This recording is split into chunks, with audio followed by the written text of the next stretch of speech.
Okay, let's see here. We're live, supposedly. I am testing out a new web camera, so bear with me, guys. My other webcam broke. You guys ever hear on the last stream, last Friday, saw it kind of on its final leg, so to speak. But, man, that is bright reflection off the glasses. Anyways, yeah, I think this sounds good. I think it looks good. Hopefully you can kind of see me. I have to adjust my lights a little bit. It's either too bright or too dark. I don't know. What do you guys think? Is it too bright for you? If not, and it looks alright, we'll just go with this. Hey, what's up, J-Rod? And how you doing, Jack Collins? It's me from Louisiana. Oh, gosh. I can't remember, to be honest with you guys. I'm sorry. I have bad memory with names. Like, I know I have my regulars that come by here, but I also deal with lessons and other stuff, so I don't know what's going on, like who's who anymore. Looks good. Thanks, Blue Mox. Appreciate that, man. Glad it looks alright. It's okay. Sounds good. Okay. Awesome. Thank you, J-Rod. Iron Maiden Freak. Oh, I think maybe I do remember you. You're the guy from, back when I was doing the Omegle videos, right? Like 4 years ago or 3 years ago? If that's you, man, that's a trip. It's been a while. That was back when I had like 80 subs or something. Or was it like 100? I don't remember. You could probably refresh my memory on that. If it's the same guy I'm thinking it is. The sound is good also. Okay, awesome, man. Thank you. Glad it sounds okay. I'm going to grab my guitar in a minute. But in the meantime, let's see. Yes, oh wow, it is you. Okay, yeah, it's a trip, man. Yeah, it's weird to think I did those Omegle videos like way back in the day. Yeah, time flies, man. I don't know where time goes, honestly. You know, 1 minute you're doing something, the next minute you're doing something else, and then you're like 4 or 5 years older. I don't know. It's pretty nuts, man. I'm about right. Okay, so I was like around 80 subs at the time. That's pretty nuts, man. Yeah, I didn't know what I was doing back then. I was just experimenting with random stuff on YouTube, so yeah, I don't know. It was a big mess, and I was using my computer webcam, which was atrocious. It was like, you know, super glitchy, fuzzy. You guys know what those kind of webcams are like on really old laptops. Just like you're looking at a potato. Those Omegle videos were really just, oh man, what a trip. See, those were great. Oh, you saw those, J-Rod? Oh, that's awesome, man. Yeah, those are some trippy videos, man. I leave a lot of my old videos up just for like reference for myself, because I'm like, man, I started off making these weird, like, just random ideas for videos. I didn't really put any like effort into editing, and a little cringy now to look back on, but it's like a learning thing, so I leave it there. I'm like, well, I learn as I go with editing, you know. I didn't have anybody teach me how to do this stuff. I had to kind of just figure it out, so it is what it is, right? Very do of you. Yeah, I was inspired by the do for sure for doing those types of videos. But you know, Omegle shut down. They had a whole thing for good reason, I suppose. And then there's like Omi TV, which is kind of the same thing. But there's just too many weird people, and it became like tedious. You got people half naked doing weird stuff. You know, it's webcam sites, so you put up with wacky people. You got to edit all that out. So yeah, it's became more work than it was worth. But yeah, hopefully you guys are having a good Friday out there. You might have noticed my corners looking a little more cleaned up and less chaotic. I had the same stuff in the corner here for like 4 years. What happened was we had a tub full of like a lot of stuff that we didn't have a place for because our apartment's very small. And half the stuff in there was mine that I was never using, you know. And I went through it, and I was like, you know, I don't even need any of this stuff. So I just threw all of it out. It was like old papers, old, you know, just like random things that have no value to me in any way, right? You know. So I was like, why am I even holding on to this stuff? So I got rid of the whole tub, or at least the stuff in it, I should say. We kept the tub and just put it away. Took the amp out of the box, moved that somewhere, and that changed the whole background here. I could have done that like years ago. I don't know why I didn't think to do that. I just was like, I don't know, lazy, I guess, procrastinating. But yeah, it's weird. I walk around my corner now because my bed's just right over there. And it weirds me out because, I expect this big corner to be here. So I walk around the corner and I'm like, oh shit. Because I'm not used to it being empty on the top, or I reach for my drawer because my drawers used to be up here. So sometimes I turn around to grab my camera, right? And I'm going, oh, that's right. Got moved down here. Way over my head. Pretty funny. Let's see. I was going to say you cleaned the joint up. Oh, yeah. That's funny. Yeah, it's a start, I guess. I don't know. I wish I had like something a little more appealing over here in the corner, but oh well. You guys just see my exercise bands I never even really use anymore. I have so many of these bands and resistance bands, and I got like a whole other bag of bands and X3 bar. If you guys know what X3 is, same thing. I don't even like use half the stuff anymore. Oh, and this amp that Craig gave me, Captain Craig. I don't think he's here yet. I've had this amp for like maybe a year or two. Pretty cool little amp, but I thought, let's just put that over there. I think that looks kind of cool. Anyways.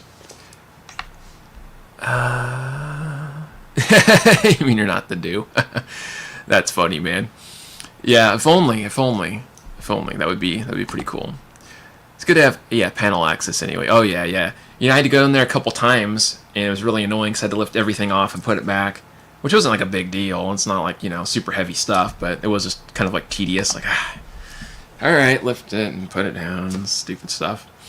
But yeah, anyways, hopefully you guys saw my new video today. How many of you guys saw my new video? Looking at the Relic Telecaster. I'll pull it out here in a minute.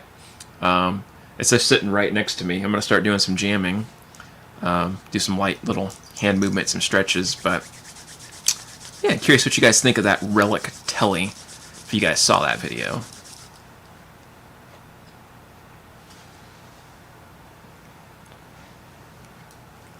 See, Blue Mock says he did watch it. Nice, man. Glad you got to see it. Are you a big fan of Relic guitars? How many of you guys like Relic guitars, and how many of you hate them?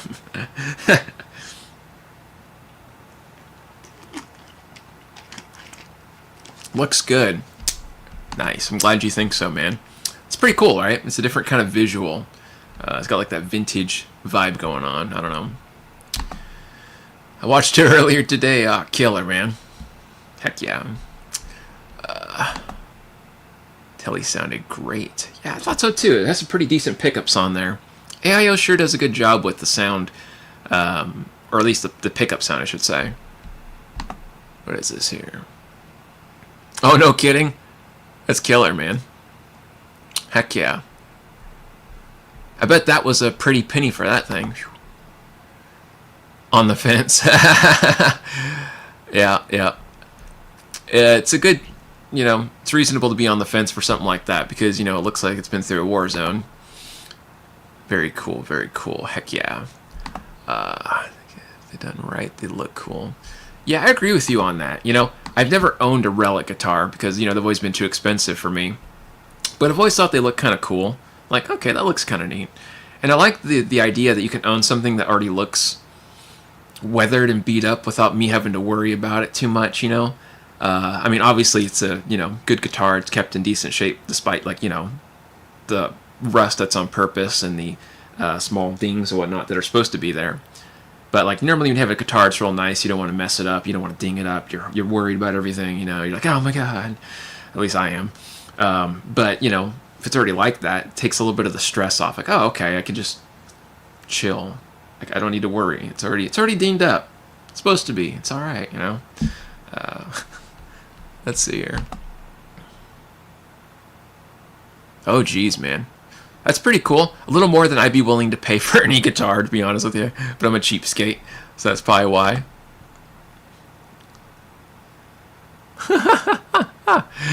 Yeah, I bet, man. I bet. My wife wasn't a big fan of the smell because there's, a certain aroma, as you know, with Relic guitars. So my Tele over here has like this rustic, like, space smell, like Tatooine on Star Wars or something. And my wife's like, what is that smell? And I'm like, oh, you're probably smelling the rust on the guitar. She's like, rust? What's wrong with it? I'm like, oh, it's a Relic guitar. And, she doesn't play like this kind of stuff. So she's like, it's like junk. Like, why would you want to buy something like that? Or why would you want to get, why would you want to build something like that? I was like, it's not for everybody. It's not for everybody. But yeah, that kind of cracked me up a bit. Which is really funny because the neck is really pretty on the guitar, right? But the body is a little, like, Warzone, like I said. So, kind of funny mix. But yeah, hopefully you're having a good Friday out there, everybody. Hope you're all having a fantastic time.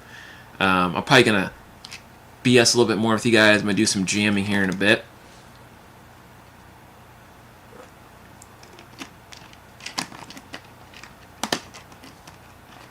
Nothing like drinking some red dye 40, or whatever this is, whatever dye is in here.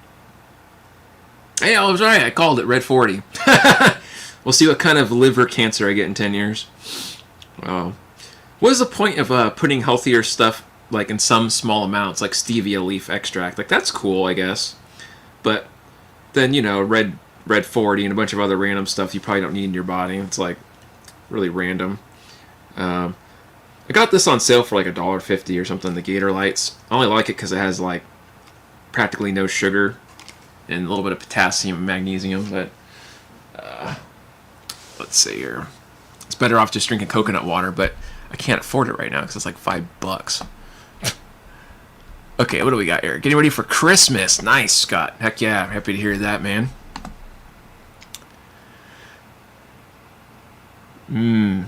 Yeah, exactly. Let's see. That is true, too. That is true. Hey, what's up, 2 Yards? How you doing, man? We'll do some jamming in a little bit here. Yeah, don't get my wife started on the plastic stuff, man. She's, what do they call it, a naturopathic physician, so I hear about all kinds of stuff I don't need to know. I used to like certain foods and certain, like, liquids, and now that she's told me certain things, I can't look at stuff the same, She'll still look at me once in a while when I'm eating something like, don't you do it, I swear to God. I'm like, okay, alright, I won't do it. Yeah, funny. But yeah, hopefully this camera is running smooth for you guys. It looks smooth on my end. I don't know, if I move around, there's like not as much blur. This is a Nexigo, I think, Nexigo, Nexigo, Nexigo. I'm just going to call it Nexigo, I guess. It's around the same price range as the other webcam I bought, but it seems a lot better than that one. The Amazon one I had last week finally took a crap on me, so yeah, we're going with this new setup. But I had to do my lighting different because this is a really dark camera, and I have the app on my computer, but it's not working, so I couldn't adjust the brightness manually, even though you can. It just wasn't opening for whatever reason, so I had to adjust my lights and go back and forth, and so whatever the hell, that's how that goes, I guess. Anyways, a few shots of olive oil per day and you will be fine. Nice. Heck yeah. I try not to have any oil in my diet because I have GERD, so I limit my oil intake just in general. I'm really sensitive to any kind of cooking oil, so I gotta like cook in water half the time, which sucks. I used to take fish oil, the teaspoon like years ago. I used to love doing that, the cod liver oil, but I can't do it anymore. It upsets my stomach, which sucks. But oh well. It's working great. Killer, man. Loving it. Glad. Let's see. Some fenders are made there. Interesting. Merry Christmas. Hey, what's up, Craig? How you doing, man? Merry Christmas. See your aunt back here? I was just talking about you, man. I was bragging about you, saying you built this thing over here. Right? This is Captain Craig's creation, man. Captain Craig's creation. We can plug it in a little bit if you guys want to hear what it sounds like. Also, cool parts that are 3D printed that he did. Pretty neat. But yeah, this makes a good background visual as well, because I had nowhere really to put it, and now I do. And it kind of makes my background look a little more interesting and less Jerry Springer, right?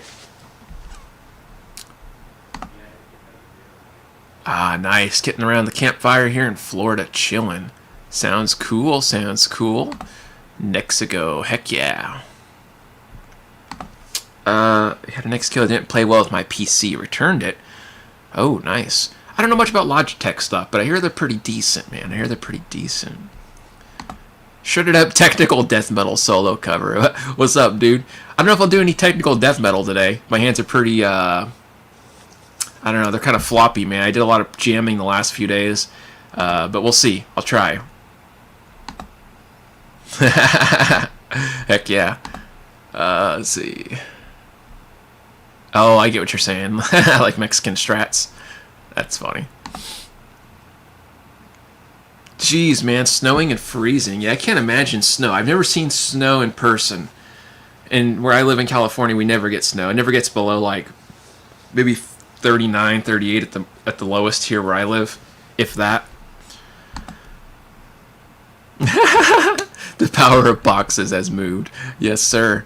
So I was telling people earlier, I just had a bunch of junk in my tub, and I finally cleaned it out, which I don't know why it took me so long to do that. I was just procrastinating. It was just a bunch of papers and crap I need to throw out. So I was able to move the amp after that and then just clear this whole space open. And it feels weird because it's like so empty here. I don't know. It's kind of cool. What are we at? I've never seen the Firefly Elite guitar. At least I don't think I have. But I hear Firefly's pretty good. Okay, so similar to the ones I'm using. I'll keep that in mind in case this one goes bad. I hope not. I hope this one stays working well. It's 59 degrees here in West Central Florida. Oh, nice, man. That's not too bad. Oh, man, I bet. Yeah, I don't know much about, like, freezing cold, you know? Like I said, it doesn't really get that cold here, so I feel for you, man. Having said that, I hope I can move out of here one day and go somewhere where it's cold all the time, just neutrally cold, because I can't stand the summer, especially since I had, like, a near heat stroke 3 different times. My body does not regulate heat very well at all. I get real sick real fast, so I'm hoping I can move somewhere one day in the future that's just cold all year round. That'd be Lester's weather, just between 30 to 50 degrees every day would be my happy spot.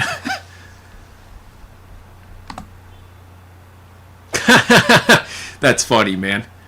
Dale got me an idea, Craig. Maybe I will get a poster to put up there if my wife's cool with it. I gotta get permission from my wife first, but if she's cool with it, I'll put up some kind of poster. I don't know if it'll be Def Leppard, but it'll be something cool. I'll have to think about it, man. It got me wondering, man. 27 degrees. Oh, man. Okay, well, that sounds pretty chilly, man. New York, that's got to be pretty hectic over there, you know? It's all those buildings and everything. I have a friend that lives over there. Or I shouldn't say a friend. Well, kind of a friend. He's a student. But he's always telling me there's, like, endless sirens and people screeching and stuff at, like, 3, 4 in the morning. But I don't know where he lives exactly. I know New York's a big, broad place, you know? Yeah, you can't win, man. It's always one or the other, right? It's either you're burning to death or you're frozen to death. There's no fall and spring anymore, it feels like, right? Oh, man. That's crazy. I don't even know, man, how you would do that one. I'll tell you guys something funny, and you guys will get a laugh, maybe or maybe not. You know, I live in, like, the Central Valley, so we have a lot of farm area, but it's not nearby. It's like, you know, outside of the town. Over where, you know, I live, it's more just like some basic businesses. There's no 2-story buildings, let's put it that way. It's, you know, mom, pop, maybe a few Walmarts, you know. It's pretty basic. So random, you know, times we get like random farm animals that just end up in town.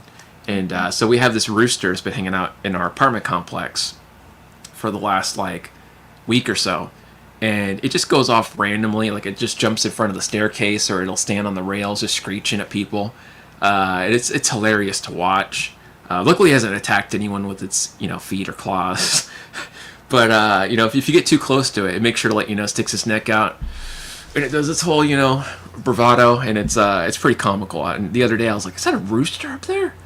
What the hell is a rooster doing on the staircase?" I was like, "What the hell?" Yeah, it's really random, but yeah, I hear it right now. It's doing its cock-a-doodle-doo out there. It's confused, apparently.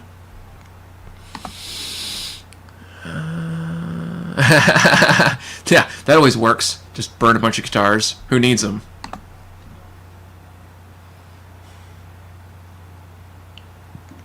Oh, man. That's crazy, man. I can't imagine. Sounds like some free exercise, I guess. Ugh. Let's see, top 3 of your top 5 of your favorite guitar brands are playing shred. It's a tough one, man. If you're just like saying any brand in general, like just it could be like budget brand or it could be like name brand, any kind. It's tough. Out of all the stuff I've reviewed, the guitars that have been the easiest to shred on for me have been the Fesley guitar, the FLP 350 model. What's another one that I've done that was really, really shreddy? The Hellraiser guitar, the Schecter one, was really nice. The Charvel was great. It's just the neck was a little thin. The DK24 Pro Mod guitar. Those are obviously more higher end guitars like the Hellraiser and the Pro Mod. But for lower ones, I say there's a Glary model they don't sell anymore. The one I reviewed here on the channel like 2 years ago. That guitar played really well. Like I could shred on that pretty easily. The AIO model guitars, like the one I just did, and then the Les Paul one, those played pretty well. I say that the Tele shreds a little better than the Les Paul, obviously, for, you know, various reasons due to the neck width and everything. Or, sorry, the shape of the neck and how thick it is. But yeah, I mean, it's tough, man, because you could shred, if you could shred decently on a guitar, you could shred decently on any guitar, but you're going to run into, like, maybe different issues. Like, maybe some guitars are going to be, like, you get to have a little bit of different spacing of the strings you have to get used to, or maybe different, you know, placing of, you know, if it's, you know, medium jumbo, or if it's extra jumbo, or just regular jumbo frets, or you got to deal with, you know, different neck shapes and radiuses, scale lengths. Just different things that might become an issue, but you can adapt to any guitar and make it shred, if that answers your question.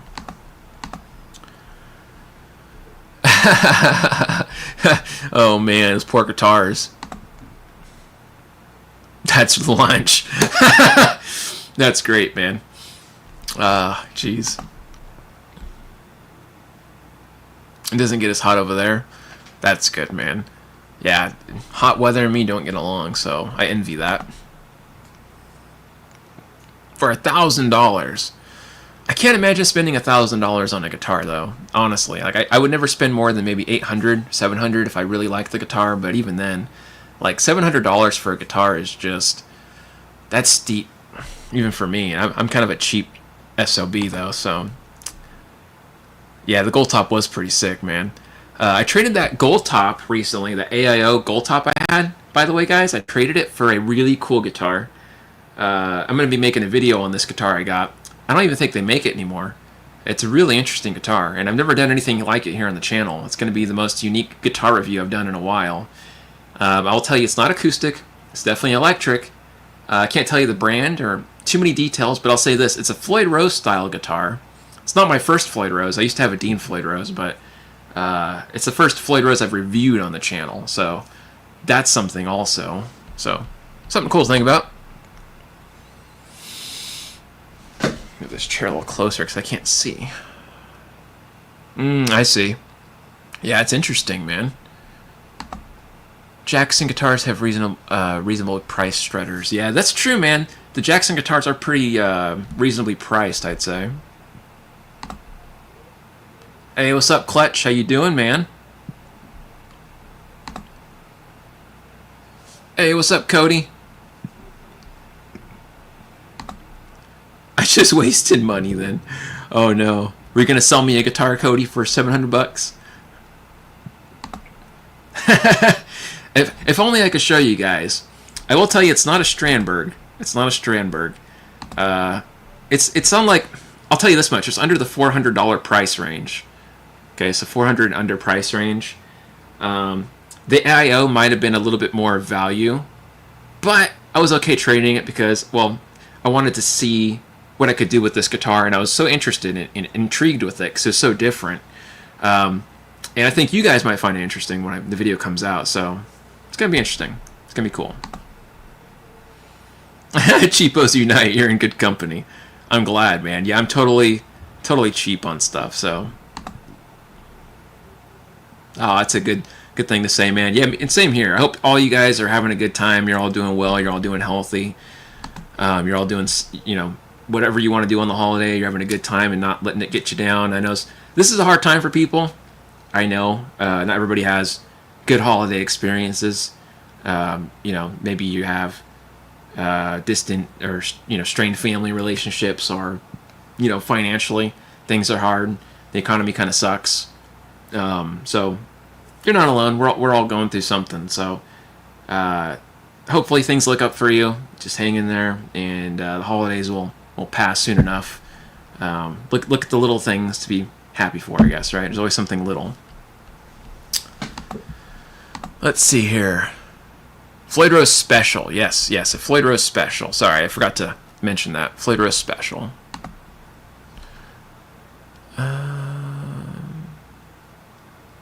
I see.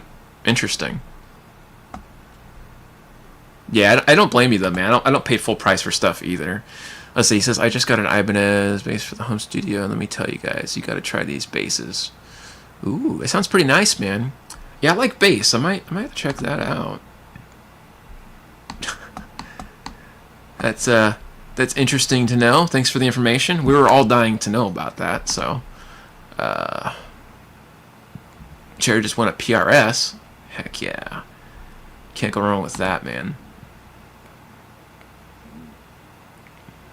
Made in Korea too. Nice. Yeah, Korean-made instruments are killer, man. The guitar I'm going to be reviewing next, I was talking about, is made in Korea also, South Korea. So definitely cool stuff. You're losing your touch. You haven't bought a new guitar since September. That's funny, man. Oh my gosh. Heck yeah. Merry Christmas to everybody, man. Heck yeah. Oh my goodness. Nothing wrong with that. Nothing wrong with that. Alright, so having said all this stuff, I'll finally show you guys the guitar in full effect here. Since you're here, we have the Relic Telecaster TC3 model, as I said in the video earlier today.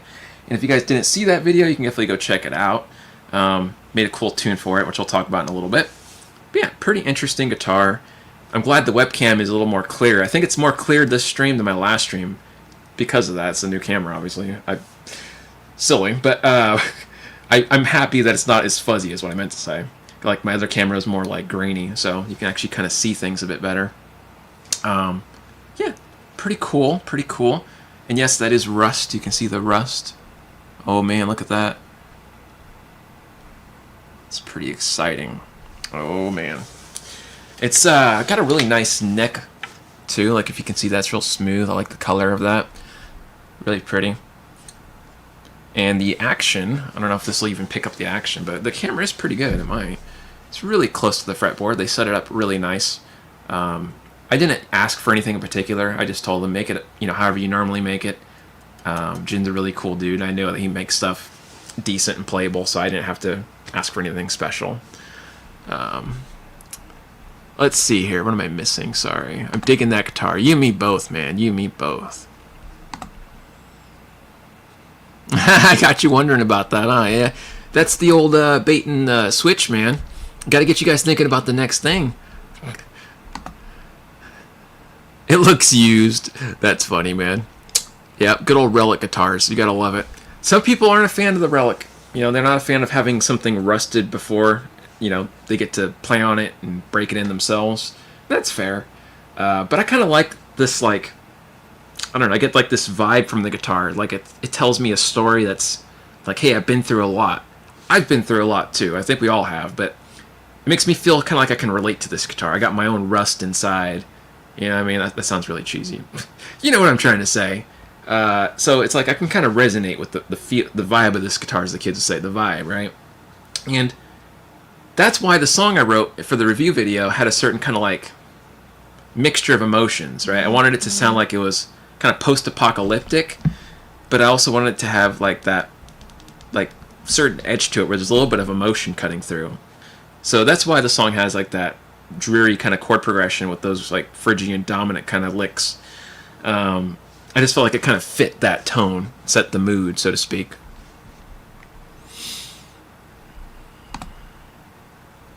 Kind of funky. Oh man, let's see here. Did you purchase that one, or is it for review? This one is just for review. So Jin hit me up. We were BSing on the emails and everything, and he's like, dude, if you have time, I'd love it if you could review another one of my guitars.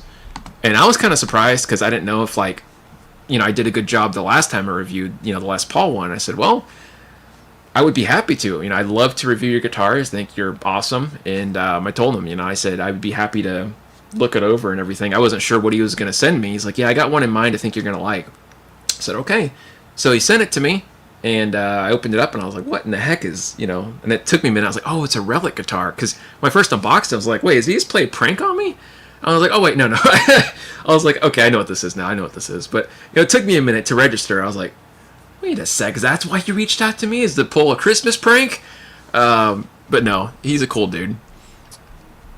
He wouldn't do that. Let's see.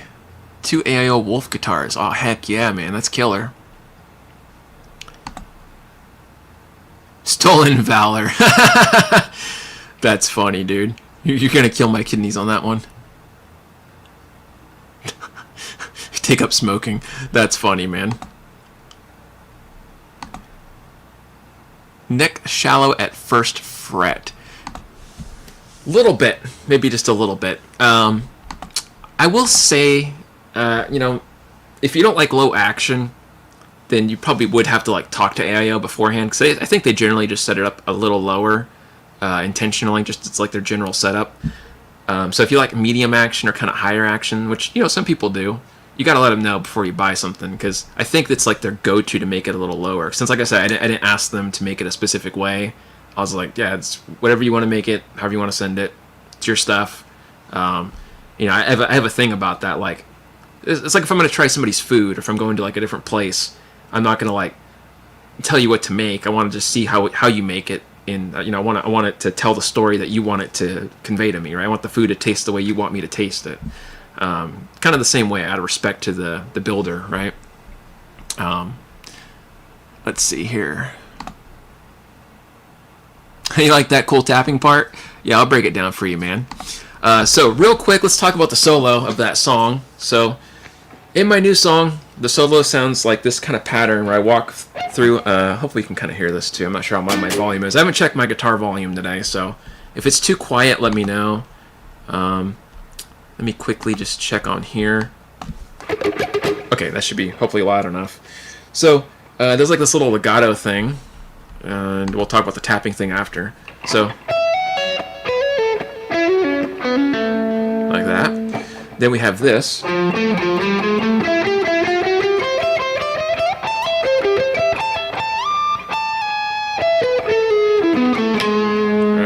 So breaking this down, it's like a pentatonic pattern, like 12, 14 to 9. Oh, sorry.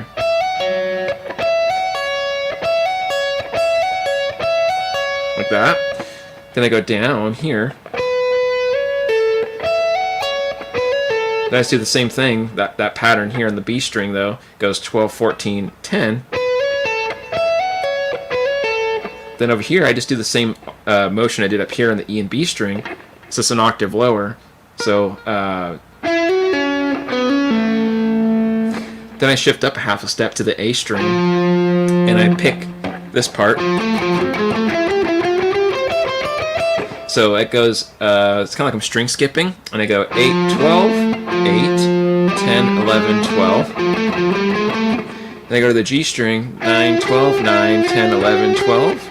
E string, 8, 12, 8, 10, 11, 12. So a little pattern there. And then I slide up. So this is kind of big stretch, 17 to 12. And I jump to the B string, same thing. And then you gotta jump all the way up here to 22. Walking down into this arpeggio. Now this is where the tapping thing comes in. This is a major 7 tap motion. So your left hand taps on the A string 6. Pinky hammers onto the 10. I tap with my right hand on the 13 of the A. And the G goes 7, 10. 12 on the middle fingers, making like a pentatonic thing.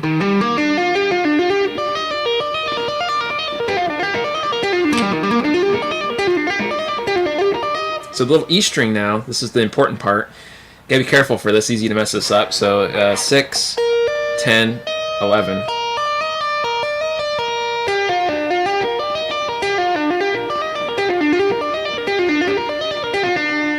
And then as I come back up and I add the 13,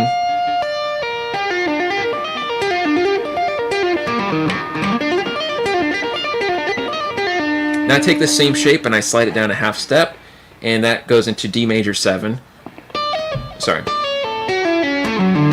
See that motion? So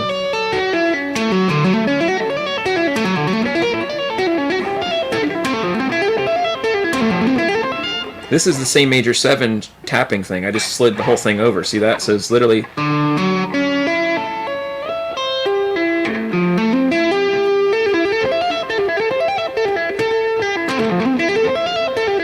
So starting on 8, 12, and then 15. So this is like an F major 7. Then I go back into an E major 7. And it slides up to this string skipping. Like that kind of thing.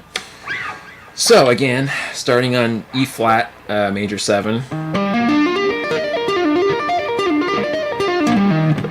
Right, and then from here D major 7.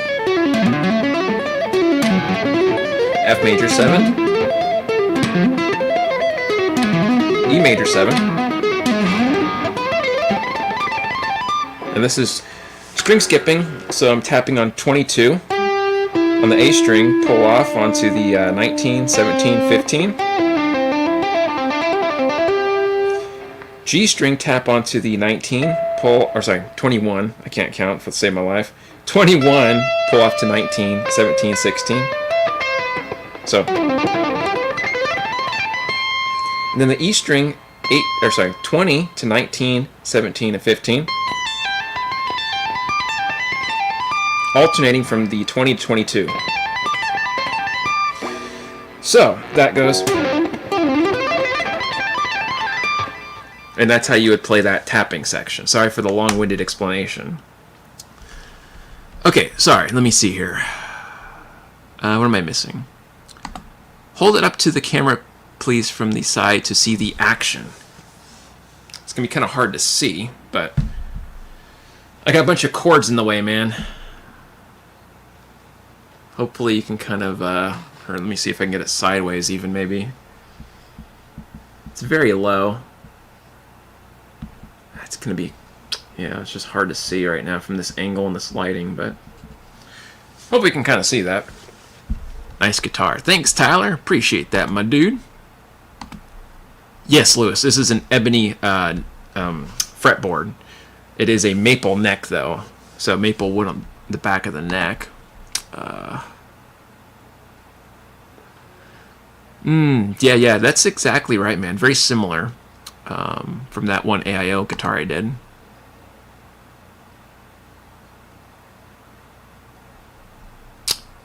For the Les Paul one. Very cool and cool sounding. Thanks, man. Appreciate that. I gotta run, guys. Thanks. Everyone have a great weekend. No worries, man. Have a good rest of your week. Thanks for coming by, my friend. Hey, what's up, Tom? Merry Christmas, my dude. Hope you're having a good one. And by the way, I hope all you guys are having a fantastic evening out there. Thanks for joining me and listening to me and BSing with me. It means a lot. I always appreciate you guys. So I'll be here for a couple more hours. We'll do some more chit-chatting about stuff, and we'll get it going. But yeah, so that was the part of the song that I did the solo for. And if you guys want to check that song out, you gotta go check out the review video. It is really cool. Has a lot of fun stuff going on in it. The rhythm part I like is because it's pretty simple. Cool little drop D thing.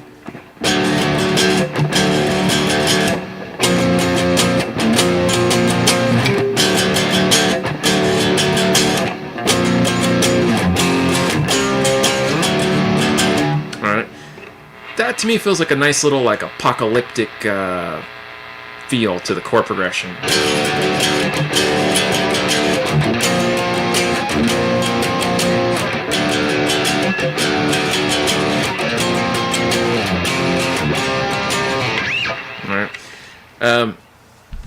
Let's see here.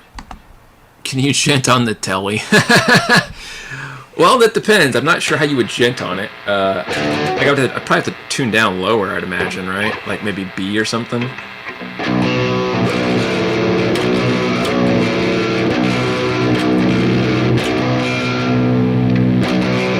Let's see if it'll handle B. Let's go middle pickup here.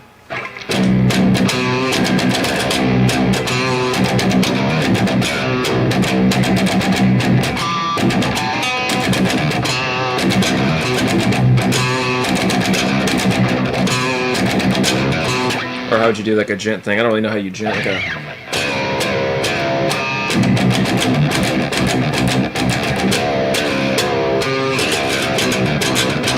Let's try the...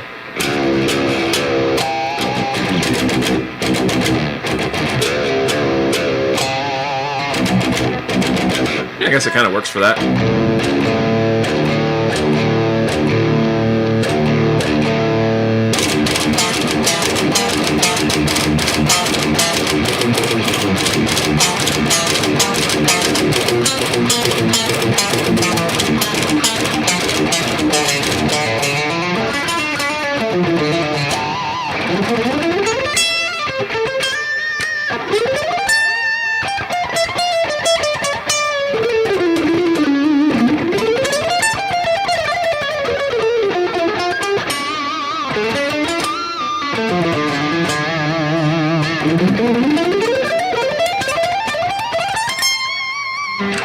I don't know. Random nonsense.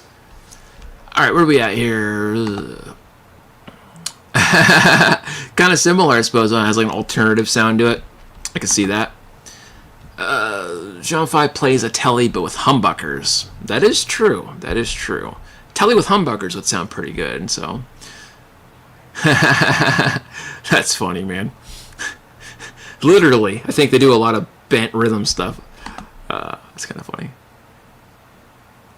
Yeah, that is true. I think My Sacrifice is actually in that tuning, and a few other songs. I'll tell you what's a weird tuning is like Iris from the Goo Goo Dolls. I think it's like an all D, isn't it? Like all the strings are D or something weird. Be gentle with that Relic. That's hilarious, man. That's funny. Let's see. Did you go down to B right there? Yeah, I sure did. That's been my cheat for like matching certain things. Like, that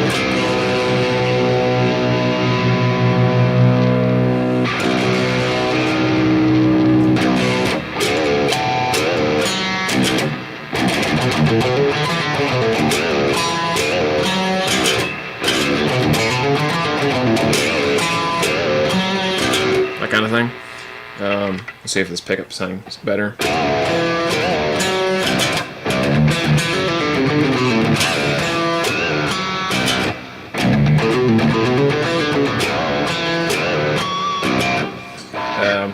Gives me like a 7-string sound without having a 7-string. I've written a lot of little pieces like that, like in bridges. I forget how that one went in Hollow Eyes. I know Tyler likes that part.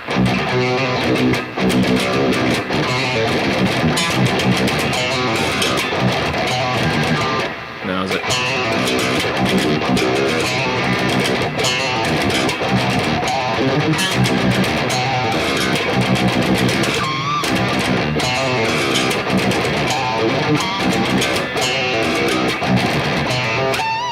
No.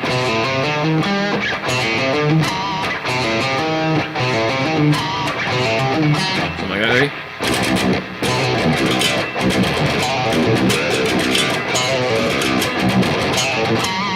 I can't remember. I think maybe it's that. Oh, that's what it was. I got it now. So it was like...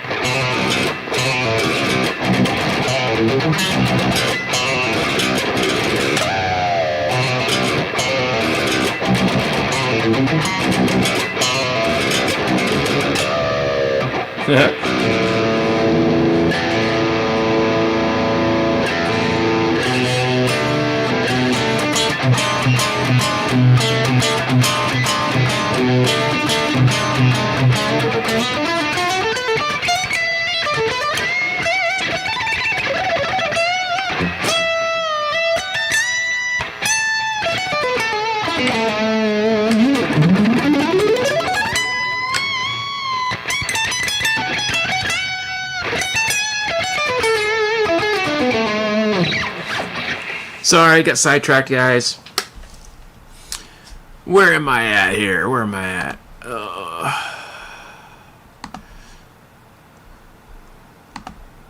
Let's see. High Metal Maniacs. What's up, Doroteo? Good to see you, my friend. Hope all is well for you. UPS is the worst. Absolutely. Absolutely. Man. Yeah, any kind of like shipping stuff, especially UPS, it can always be a headache.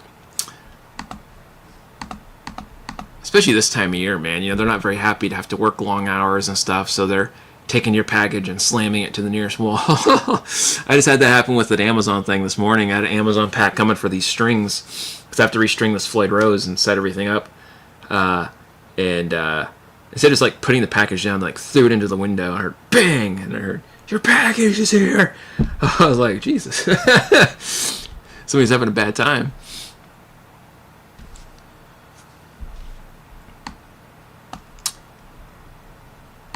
Let's see here.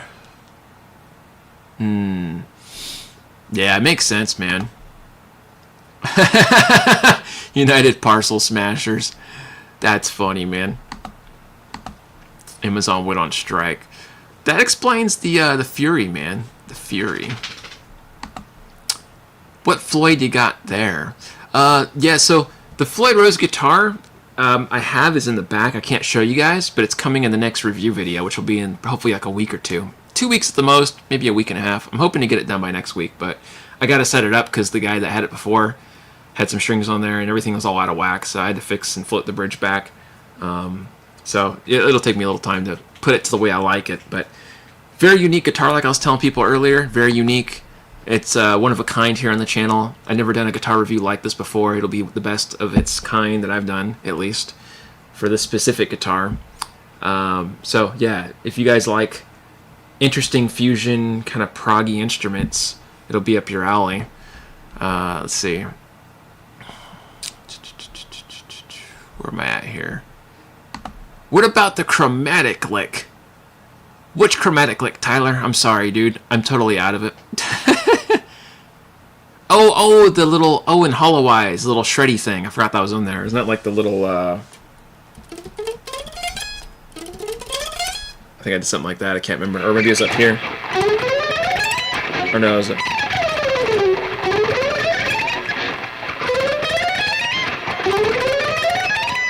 something like that, I think. I can't remember. But I like harmonized 2 different tracks on that. And Hollow Eyes, when you listen back, I have one guitar harmonized like 3 steps down, doing the same chromatic line, but 3 steps down. And then I have it harmonized 3 steps higher in sixths, going up another set. So it's pretty cool harmony. That's funny, man. Yeah, you and me both. I'm still looking for those whammy skills. We're going to have to work on that.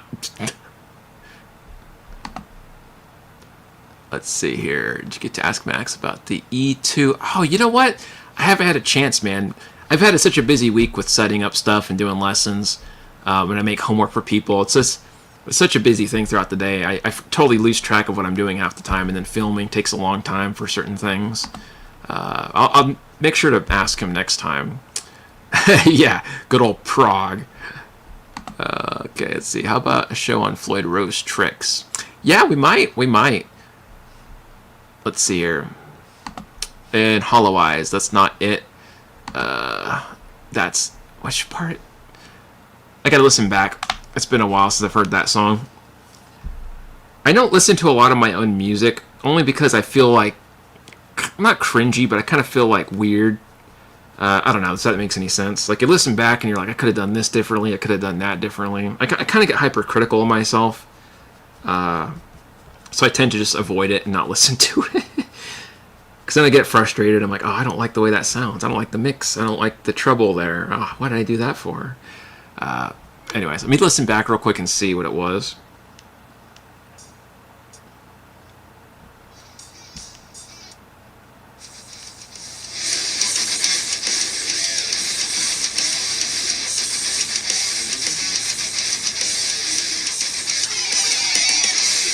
Oh, that thing. Okay, I remember kind of vaguely. Let me hear it one more time. I did.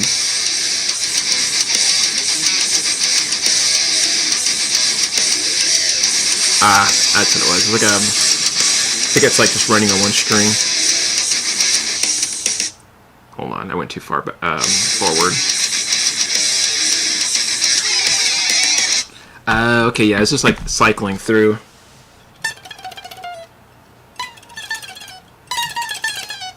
Yeah, so like this little... I can't remember if that's the right area, but I harmonized that over here. And I think I had another one over here. So like a three-way harmony going on for that part. What is this? Can you do a quick overview on chord tones? Yeah, we might be able to do something about that here. Good night, guys. Got to catch up on a few things. Hey, no worries, dude. Thanks for coming by. I always appreciate it. 2 yards. You have yourself a good weekend, my friend. But yeah, we could do that on the chord tones, my friends. So, real quick, let's talk about chord tones. So, this is a topic that I'm going to discuss in more detail in my membership page here on the channel. And if you guys don't know, I have memberships. I'm going to have specific, tabs for members only, and I have videos designed for members only. I have a couple videos I actually need to put up tonight, so after my live stream, I'll probably put them up. But anyways, chord tones. What are chord tones? Pretty simple. Chord tones are just like the notes that build the chord, basically. So if you're looking at like, A minor, right? What are the notes of A minor we have? If I hear like an A minor 7 chord or just regular A minor, you have A, C, E, right?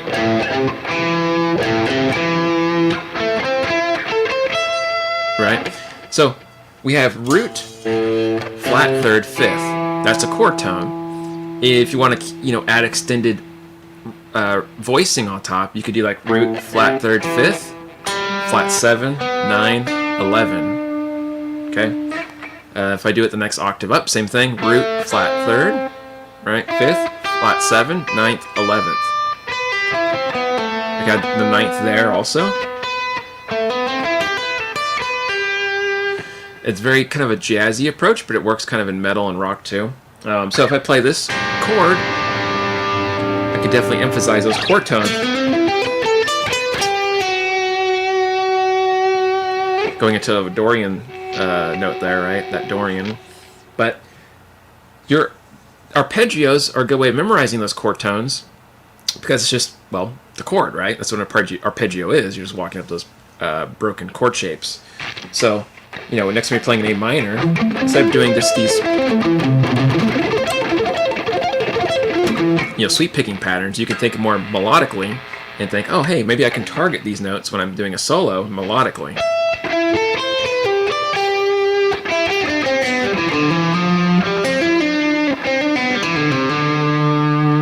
And so, that'll change depending on the chord you're playing on. So if you have like an A minor to a D minor, maybe you want to target the D minor chords next. So maybe I go from A minor, right? And I go to that D minor. Right? So that's just a quick recap on chord tones that I know I talked to Dorotio about a little while ago.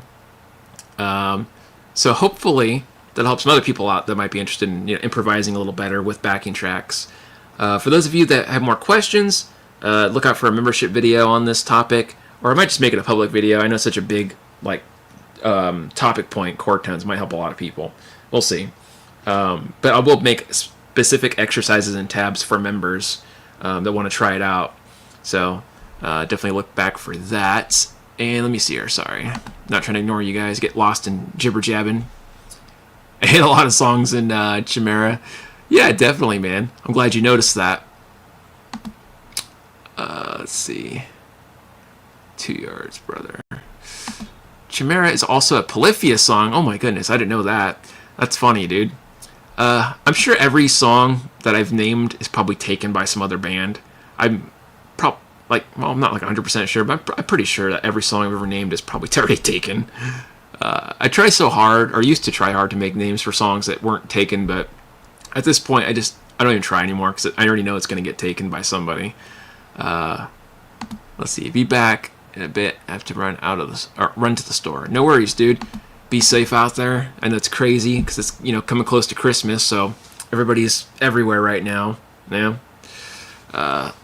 Let's see here. Polyphia songs get boring fast. That's funny. Yeah, it's not for everybody, I suppose, you know. I like some of their songs, like, I forget which one it was. Tyler would probably know, but it had like a specific pentatonic thing. It was like a...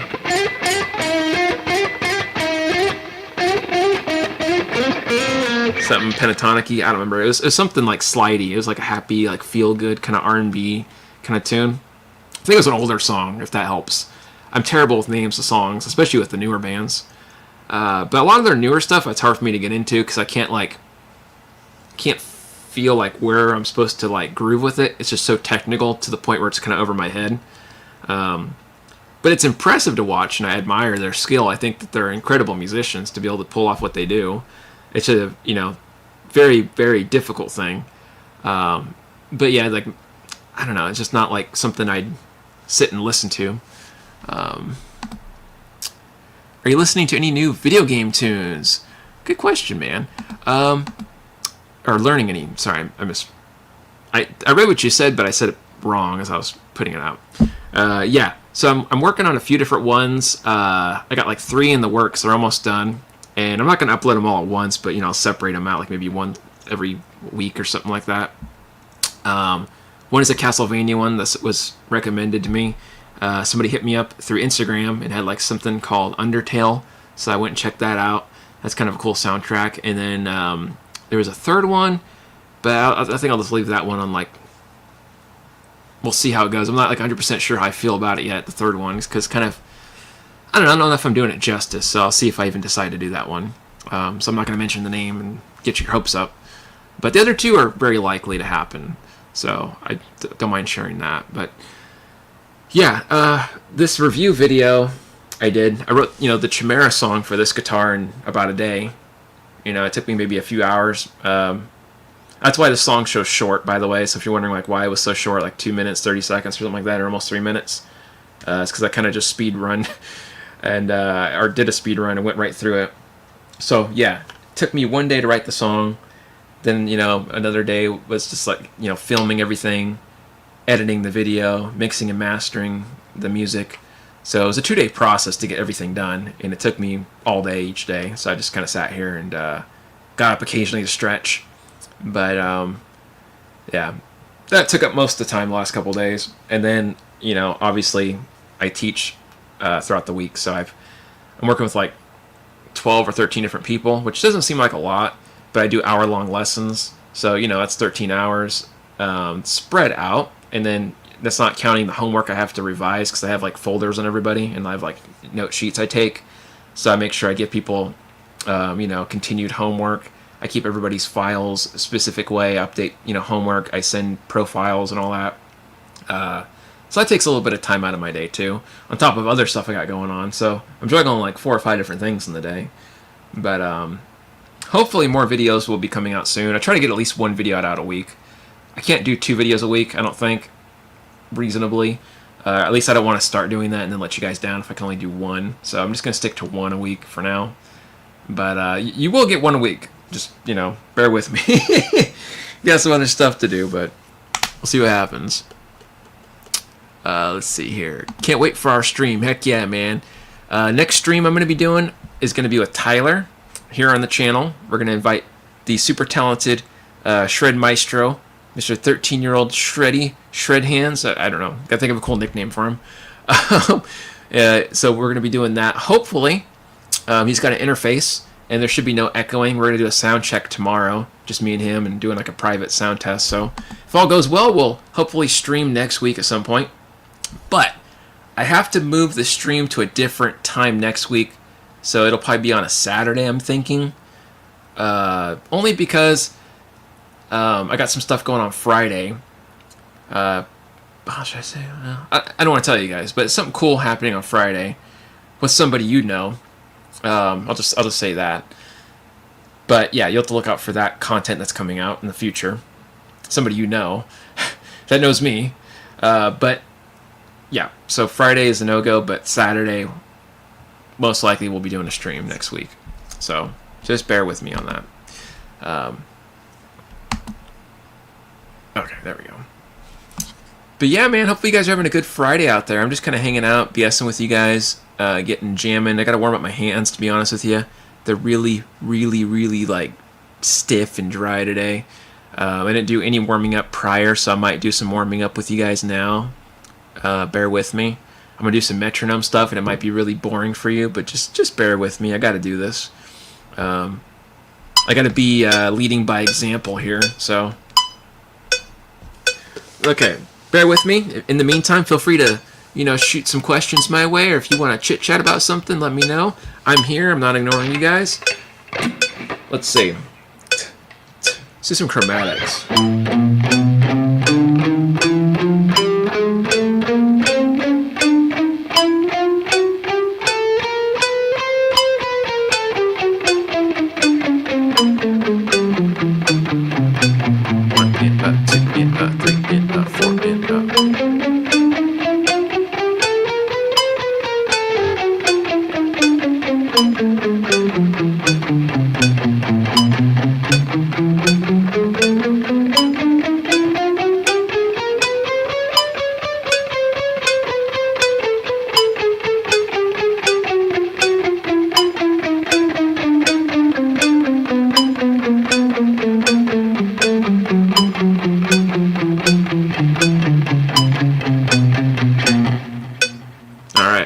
Now, we're going to do the old rock discipline type workout.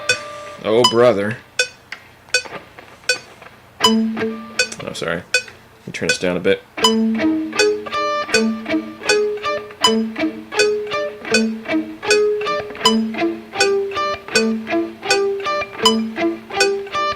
Gotta get warmed up before I do this one.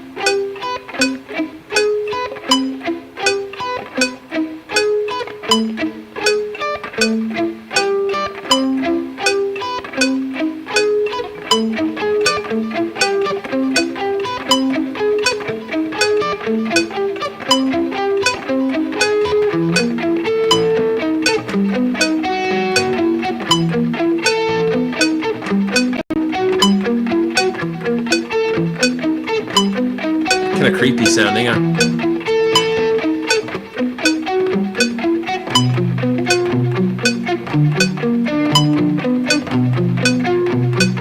Gotta love old rock discipline. Thanks, Petrucci.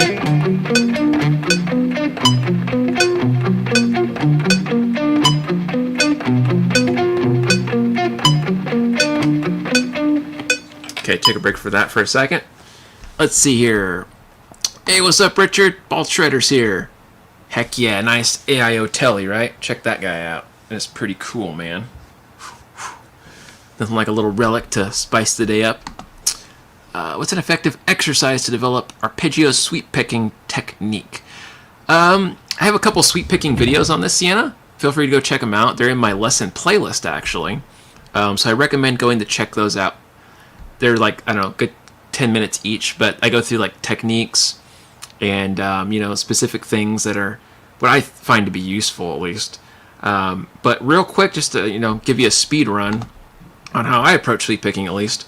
I take two things into account, right hand muting and left hand muting, and it helps if you have a fret wrap of some kind, obviously. That's going to help you quite a bit.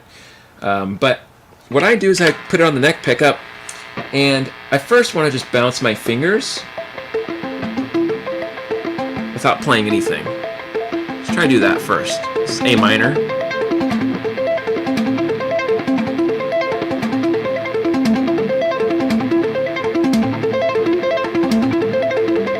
Let's try to go up and down.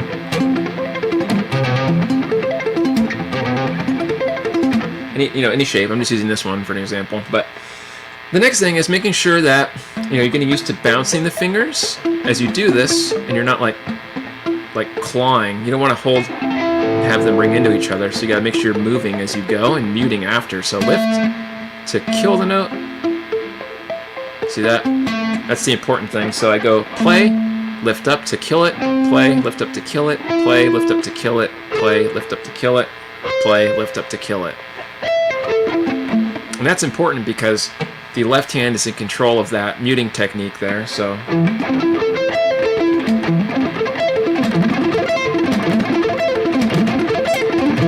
My right hand's also muting, but, you know, if it messes up, at least the left hand's there and it's doing its job to kind of keep that floaty feel. The pick should be, you know, like you don't want to pick out the notes as you're sweeping, okay? You don't want to be like forceful, at least in my opinion. I want to make it just smooth where it's going into the next string. So I pick a note and it lands on the next string. Pick a note, land in the next string. Let gravity do its job in a controlled way. Controlled chaos. There's a slight slant going on, just slightly. Not a huge, you know, deficit, just a slight slant, and let it go. So, back up. Slight slant, and back up. Now, put the metronome on.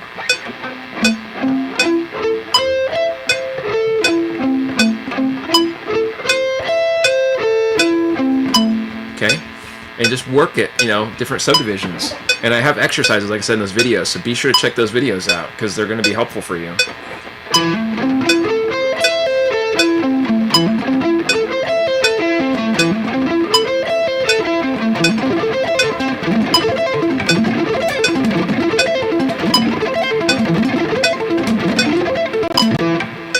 So you can work through, you know, various subdivisions. I'm just kind of sloppily going through it to give you an example. Like you'll slow it fast or whatever. But the whole goal is just keeping that same principle of mindful muting technique in both hands.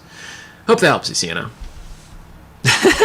Richard says, stop making it look so easy. That's funny, man. Speaking of making things look easy, there was a day when Richard was here a while back. Looks like maybe a year ago, Richard. You probably remember this. And you're like, hey, what was that one, like, you know, I think it was a rock discipline thing you're asking about, like the string skipping exercise. That thing. And then, you know, I barely just, like, mentioned, oh, it's like that motion. Richard picked it up, like, instantly. And then he played it better than me. And I was like, how are you doing that? And he was, like, going super fast and super clean. I can't, like, I wasn't as clean as how he was doing that.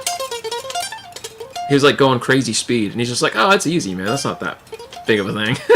So for somebody to tell me it looks easy, he's the guy that makes everything look easy. Richard's the shred maestro, man. Yeah, that was a funny day. I'm like, how is he doing that? What the heck? It's bonkers, man. Yeah, it's always interesting to see people do like specific techniques really well. Yeah, I just don't understand how people do certain things. Especially when I watch fingerstyle people and they're playing like, you know, really good classical, and they're doing like 5 parts at once. That just blows my mind. I know it's just practice and dedication and discipline like anything else, but it still blows my mind. It's just like, wow, it's a lot happening. It's very similar like when you hear a pianist doing a lot of stuff, right? It's a lot of movement going on. And I suck at piano. I can barely play like, you know, generic chords and melodies. I can't play anything that fancy, so a lot of respect to pianists too. But yeah, I hope you guys are all having a fantastic Friday out there. I'm just kind of hanging out and BSing with you guys and chit-chatting. Like I said earlier, you guys see my open space. It's a lot more cleared up. Hopefully you'll like it. Hopefully it's you know, much more pleasing to the eye instead of having a bunch of boxes piled up. I had to do a little cleaning, man. My apartment was just collecting too much stuff, so now I can actually walk around the corner and not run into it. Thank goodness.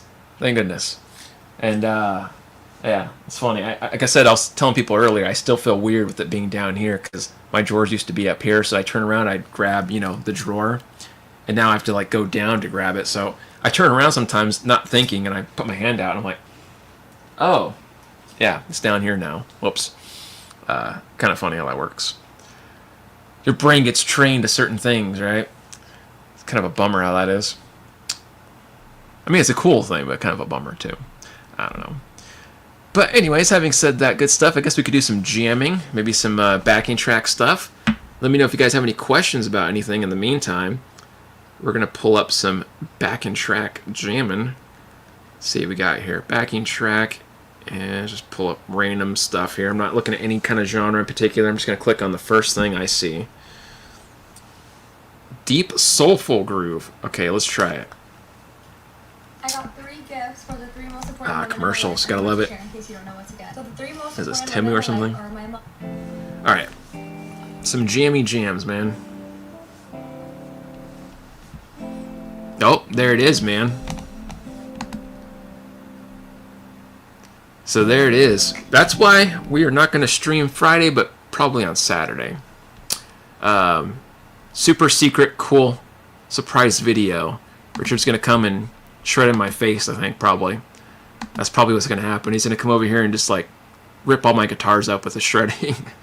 That's probably what's going to happen. He'll break a few E strings on my guitars and doing some crazy, like, 3 fret bends, and then he'll be like, alright, man, I got to take off. That'd be my luck. This is a weird, like, I don't know, this is a more rockin' kind of track.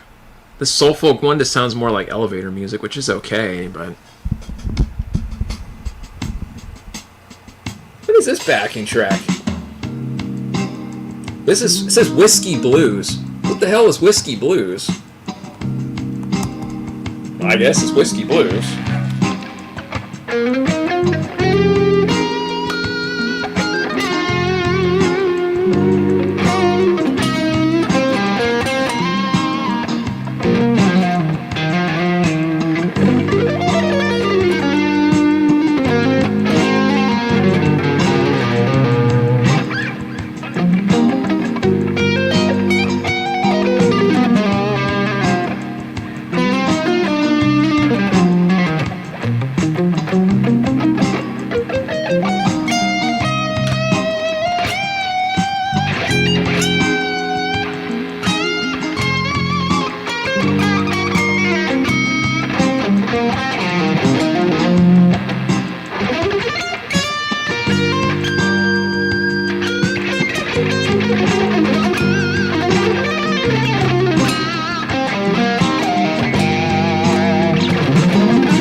That's cool, I guess. Like I said, I don't know what Whiskey Blues is, but I guess that's what Whiskey Blues is. Kind of strange. J-Rod says, nice, looking forward to it. Which is, no. That's good. I'm glad my guitars aren't in danger of being shredded alive, man. That's a good thing. Okay, there we go. Sorry, pop-ups. But yeah, hopefully the camera's still working all right for you guys. It's just a replacement Amazon camera. And my other one kind of flubbed out last week and then finally died, which I don't understand. It lasted like 6 months, that webcam. So this one, same price range, but hopefully it lasts. I don't know. I hope so. Hoping for the best. Webcams, man. But cool. Let's see what else we got here. We'll do some more jamming in the meantime. Raw emotional ballad. No raw emotions right now. It's too close to Christmas for all that. What do we got? Spacey progressive backing track? Sure, why not? We'll give it a whirl, I guess. Alright, here we go. And like I said, guys, if you have any questions about anything or you have any requests of any kind for, styles of music, I'd be open to hearing it, so. Commercials.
Try experimenting with some notes there. Figured why not.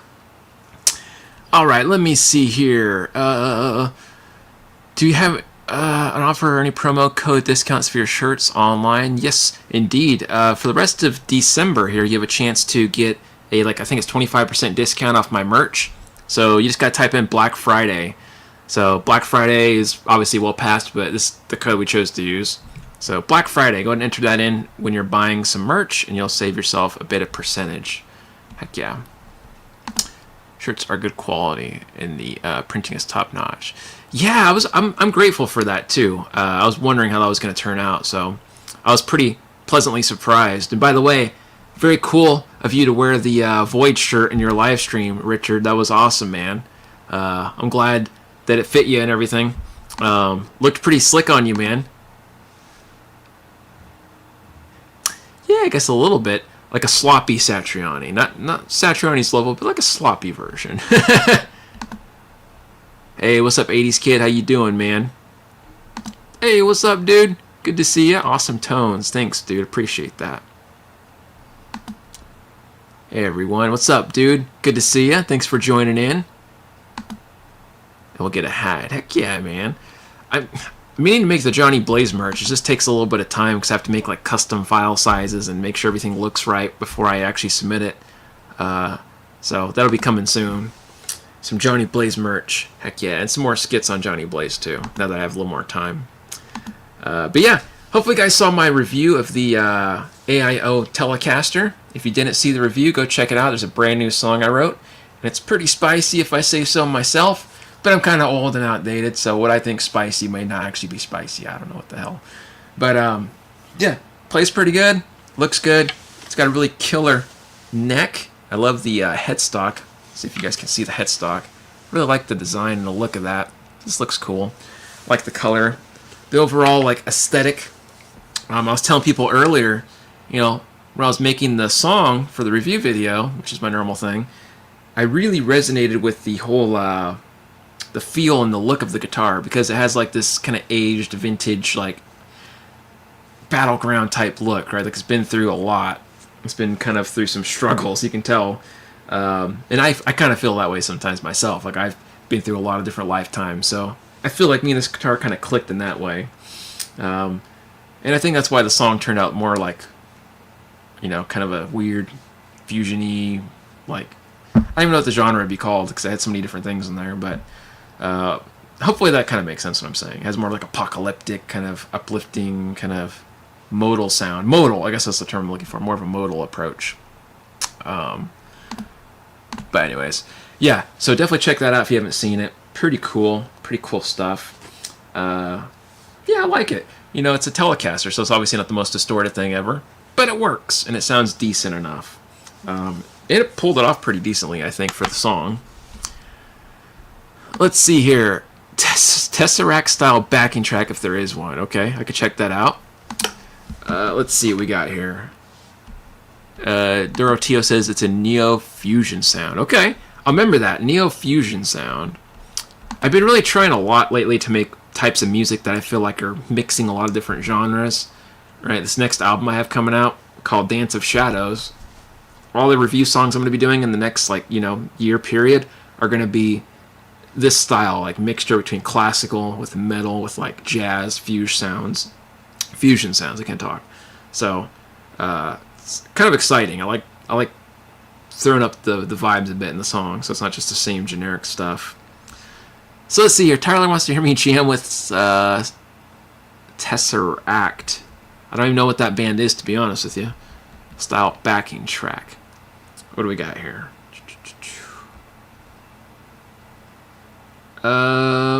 Backing track in E minor, modern progressive metal. Tesseract intervals plenty. Is that the one you're talking about, Tyler, or is it a drum track? There's also another one that says intervals inspired modern djent backing track. Let's see here. Let's see. Sienna says no, no djent Alestra on your new CD. I can't promise that. I can't promise if there's going to be djent or not. If there is any djent on the CD, it's probably not going to be like actual djent because I don't know how to djent or whatever you call it. But my take on it, or my version of djent, maybe how I perceive it, which isn't necessarily how everybody else is going to see it, I guess. I don't know what you call it. Like I said, I'm not hip on the times. But let's see here. I spelled this right. I'm not sure what... Yeah, I don't know. So what do you think, Tyler? Which one do you want me to click on? There's backing track in E minor, modern progressive metal, and it mentions Tesseract in there. Or intervals, modern, inspired djent backing track. Which one did you want to hear? There's also another one called Djent Progressive Backing Track Guitar Jam in A, Glass Spheres. If any of those sound appealing to you, Tyler, you let me know, man. I'll let you decide. But, yeah, interesting, like, choice of wording on these backing tracks sometimes. I'm like, what does that mean? It's like, I'm just waiting for something to be titled, like, Double Mirror, Edge, Ultimate Sword Attack. Like, the hell does that mean for a backing track, you know? Like, this Glass Spheres, that sounds cool, but what does it mean? I don't know. Artistic sounding, right? Well, I'm not one to talk, though. I label my songs weird names all the time, so what do I know? Yeah, it's just those three main ones.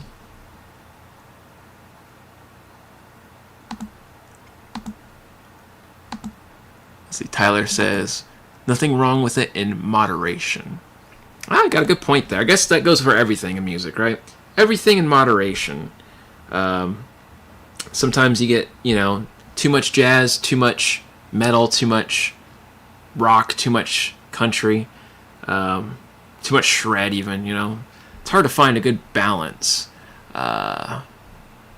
Let's see here. Lester, let your beard and hair grow long again.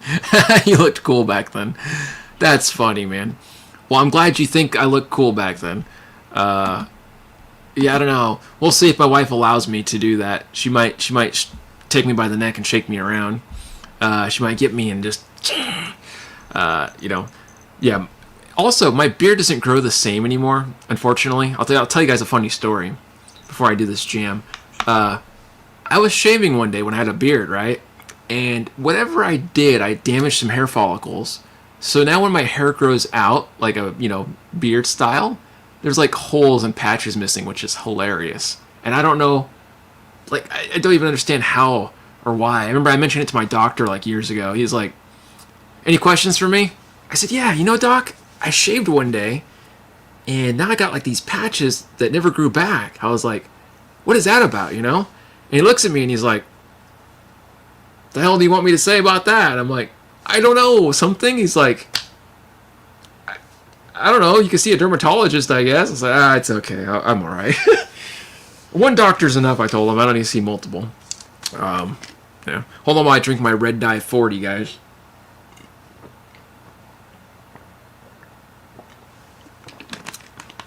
Yeah, that tastes pretty good. Red Dye 40 right there, and whatever other cancers I'm drinking. But in all seriousness, let's go and do some jamming. I guess I'll go with the first one for Tyler. Okay, let's see what this sounds like, and I'll do my best to not screw it up for you, sir. DoorDash? Oh my gosh.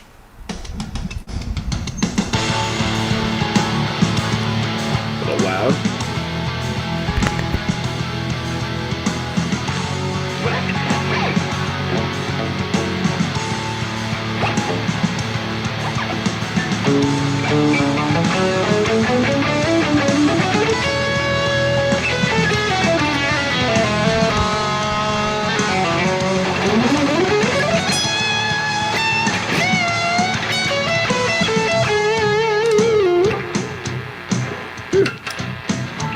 Oh, okay, same key.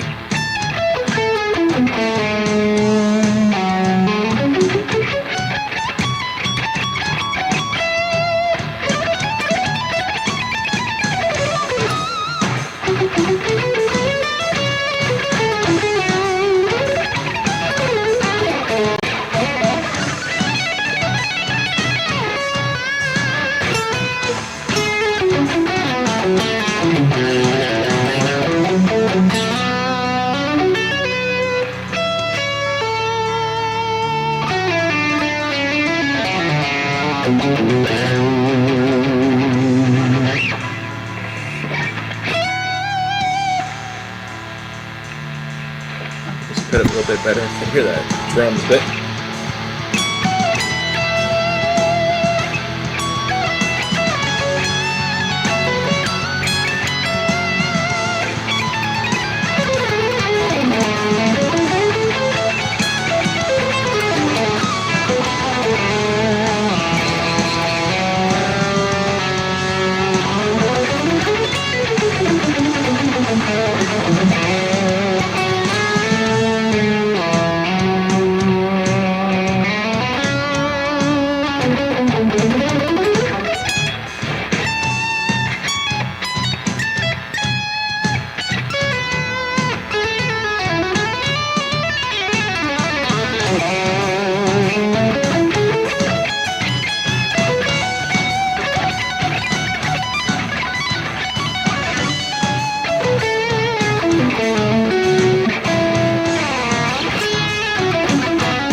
Yeah, I'm not sure what to do with that track.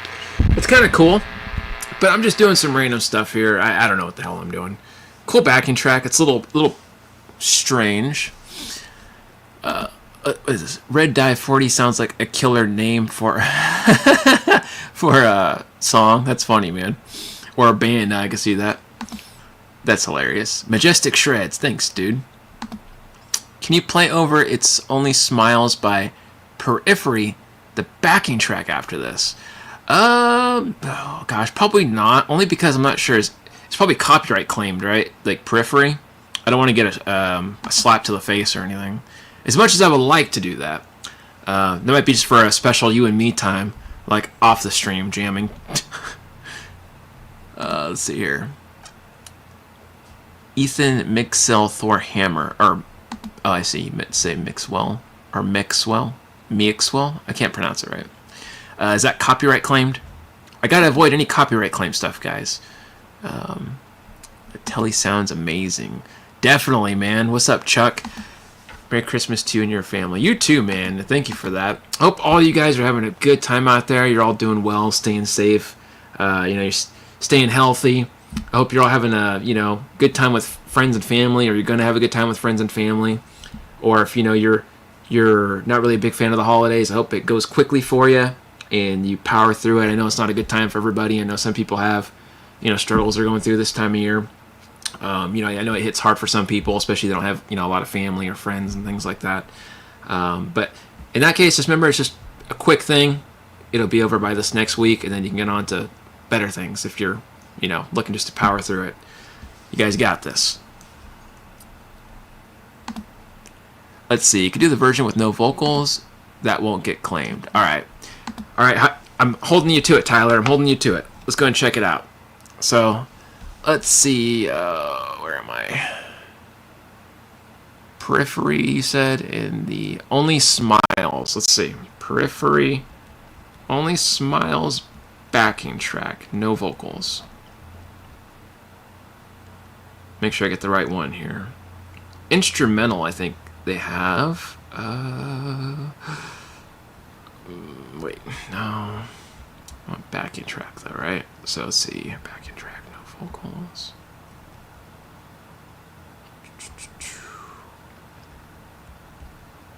Well, I see that one pop up, but let's see. I don't know if this is the right thing. I think it might be. That sounds alright. It kind of like the timing I'm not used to because it switches up a bit. And I never heard this song before, but it's pretty cool. I like it. Sounds pretty fun, man. Let's see. King Diamond, No Presents for Christmas. Andy, I can't say his last name, sorry. LaRoque is a super underrated guitarist. Big time. His neoclassical shred is awesome. Yeah, I agree, man. I don't listen to a lot of King Diamond, but the stuff I've heard, the guitar players going back and forth with their solos, is pretty top-notch stuff. Thanks, Tyler. Appreciate that, my friend. What's the scoop on that cool Relic Telecaster you're playing? Yeah, man, this is pretty cool-looking dude, right? You guys can see that. If you haven't seen the review video I uploaded today, definitely go check it out. I made a really cool review video, and I say really cool. It's not that cool. I like to think it's cool, but I know it's not. But there's a brand new song in there too, so you guys get to hear that, which I highly recommend checking out. I put a lot of heart into my music. I always do when I'm reviewing products. So, yeah. So this is a Relic Telecaster from AIO. This is the TC3 model. It's normally about $479, brand new on their website. And, Relic guitars have a little bit of vintage appeal, like they've been through a war zone, right? And like they've seen better days. But they play great, and they have that worn-in look. So it's not for everybody, granted. Hey, what do we got here? When you find time for it, how about reading or recording some Christmas songs, covered instrumentals in your style, or let's say from your corner? That's funny. Tired of Mariah Carey. Yeah, she's defrosted now, and I blame that on Tyler. He did a really crazy like Mariah Carey shred thing, so I think his shredding unleashed Mariah Carey on the world. But yeah, I don't know. I might do something like that. I might not. I don't know what's copyright like free, what's not copyright free. I'll have to do some research on that because I don't want to get slapped around by YouTube. But if I can do it and I'm allowed to do it, I will do it for you guys. But I have to do a little research first. Sounds great. Thanks, Tyler, man. Appreciate that. Remember mine. Let me go back real quick. Sorry, dude. I get kind of ADD. Ethan Mixwell Thorhammer. Okay, Mixwell Thorhammer. So let me type that in real quick. Thorhammer, Ethan Mixwell. I always say the name wrong. Sorry. While this is loading, let's see, what magnet material and what's the DC output for that Telecaster Axe? I have no idea, Santa, on that one. Yeah, I'm not too sure. I'm not like 100% sure about like what's like when it comes to pickups. I know how like if it's single coil humbucker or what type or model, but I can't tell you like the extent of the output and all that. I don't do all that stuff. But I will tell you they sound good, and that's good enough for me usually. If you can hear it and it sounds good, and if it is nice and like it lasts a while.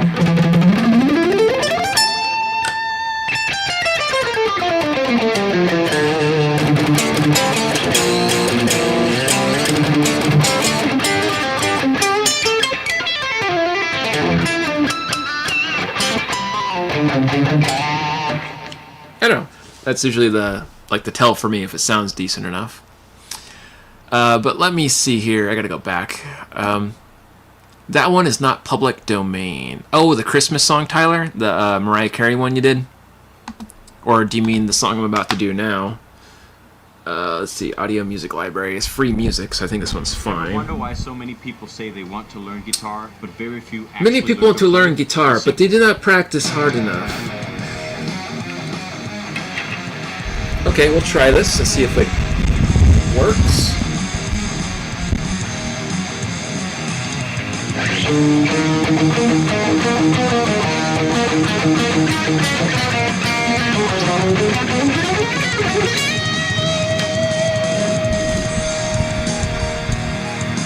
Turn this up a bit, sorry, I can't really hear the backing track.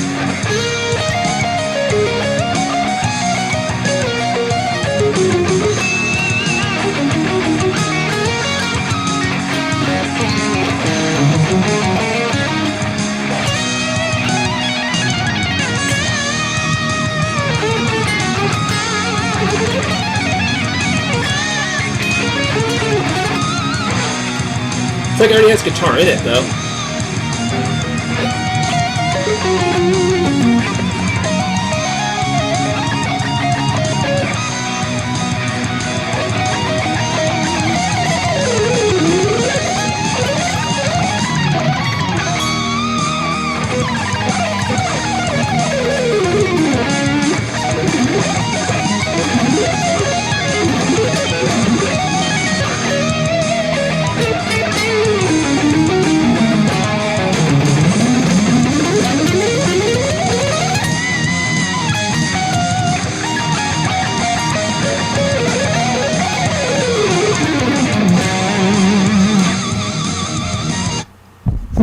Cool. This one is guitar shredding on top of it already, so it makes it kind of like muddy when I'm playing with it, but sounds cool. I like it. All right, sorry. Let me go back here. Oh, the Mariah Carey one. Thanks for the warning on that one.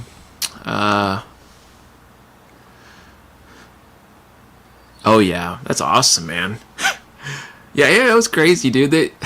The stuff they pull off and do is just amazing. They really have just such good quality instruments. That's the only way I can put it. I don't know how else you can say it. This is only my second guitar from them, but this is like plays like butter, man. Thing's nice. Let's see. I like this one because it reminds me of how my style of playing is. Okay, you do more like the fast-paced, like power metal stuff.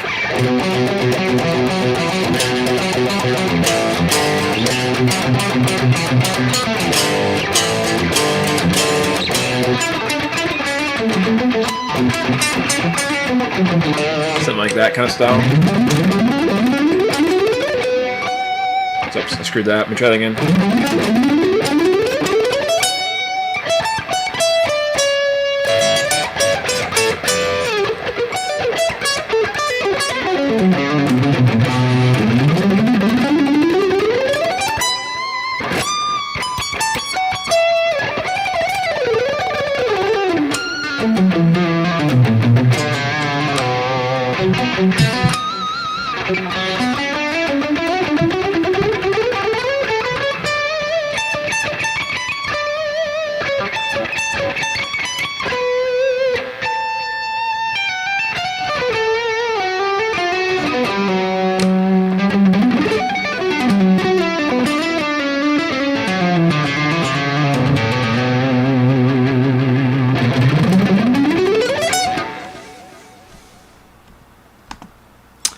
Let's see. Yeah, but with hard rock mixed in. Oh, okay. Well, I'm not sure what style that was then, because that sounded kind of hard rock to me, at least. But it could be kind of outdated.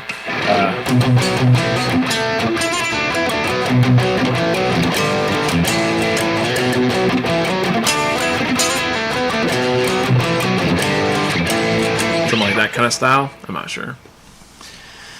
Let's see here. Power metal, progressive metal, hair metal are my favorite types of guitar. Oh, heck yeah. Can't go wrong with that. Yeah, you can't go wrong with that style. Power metal's pretty cool. Like...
So I got a little sidetracked. Went a little ADD. That sounds like a Treyu. Oh my goodness. A Treyu is like a metalcore, right?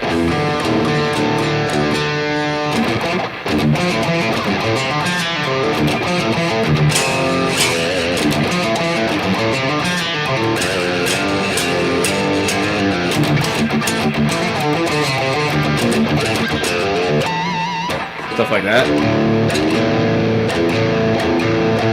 I think. I could be wrong. It's been a while.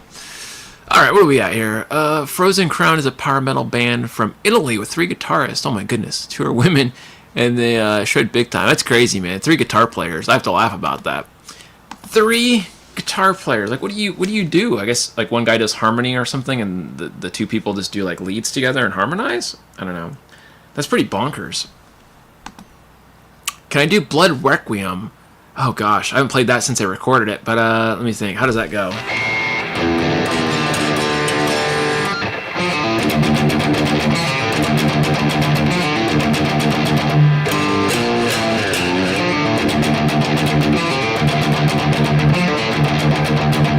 I forget how the other part goes.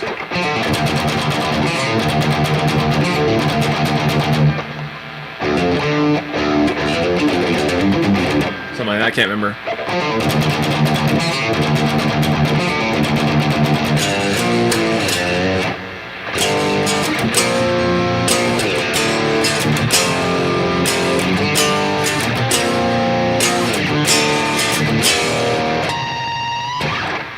And it was like a...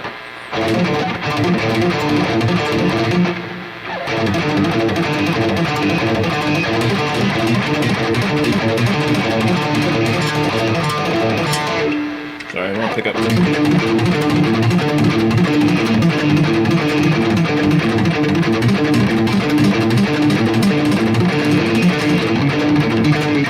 Kind of something like that.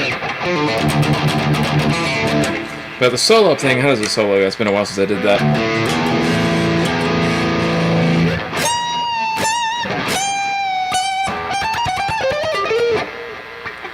Is that right? Wait. Yeah, I think that's right.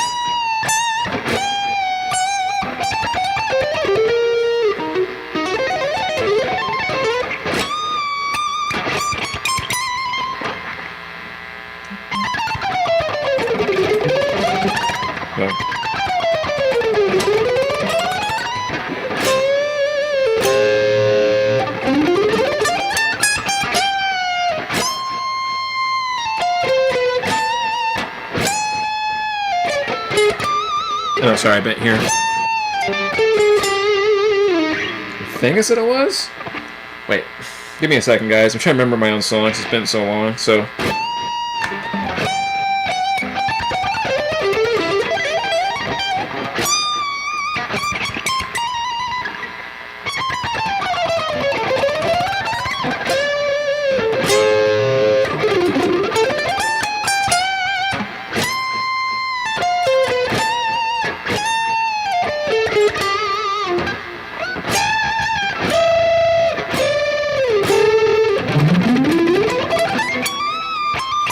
I have enough fret space there. I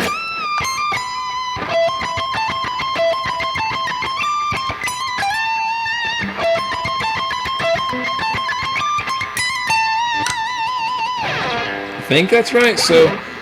Wait. I feel like something is wrong, like I'm missing something. I'll have to listen back to that one. I haven't played that one in a while. Usually every time I do a song, I don't get to, like, mess around with it too much, because once I'm done doing that video and that song, I have to move on to the next song and the next video because I have a timeline, so it kind of sucks. And then I make that song, and then I go to the next song, and then I make the next song, and I go to the next song, and then I go... Then I have like 100 songs I don't know how to play. It's a big mess, man. I don't know. Sorry, let's see here. To me, liquid guitar is less important. Yeah, exactly. It's a good point you make. Very good point you make, my friend. I agree with you. Absolutely.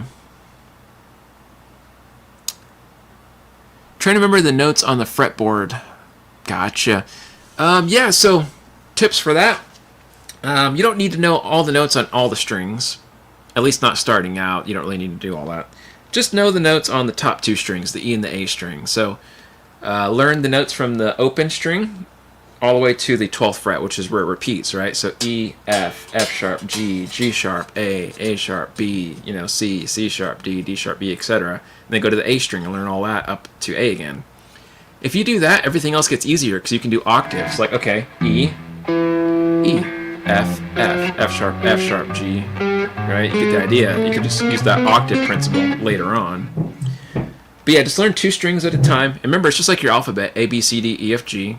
And it goes in a loop, A, B, C, D, E, F, G, A, B, C, D, E, F, G. All of them have sharps, except for B and E, unless you're doing like jazz or classical notation. Sometimes you have sharps, which is stupid, but different topic. For standard purpose, just work on those two strings. Hopefully that kind of helps, my friend. Yeah, I like it a lot. It sounds pretty decent, man. I'm not very good at selective picking, but I can only do it because of you, Tyler. Tyler taught me how to do selective picking. Maybe he can teach me a little more next week when we do our stream together. Tyler's going to help me do some more modern stuff. I haven't done that in a while, by the way, the selective picking thing, Tyler. I don't...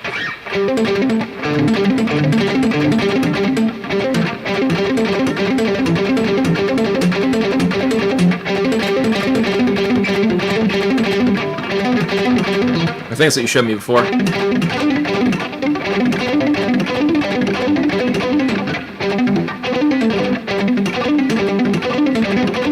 I always do it wrong. Something like that. I can't remember what it was, but yeah, it's been interesting, that selective picking thing, because like, give me some interesting ideas for sure.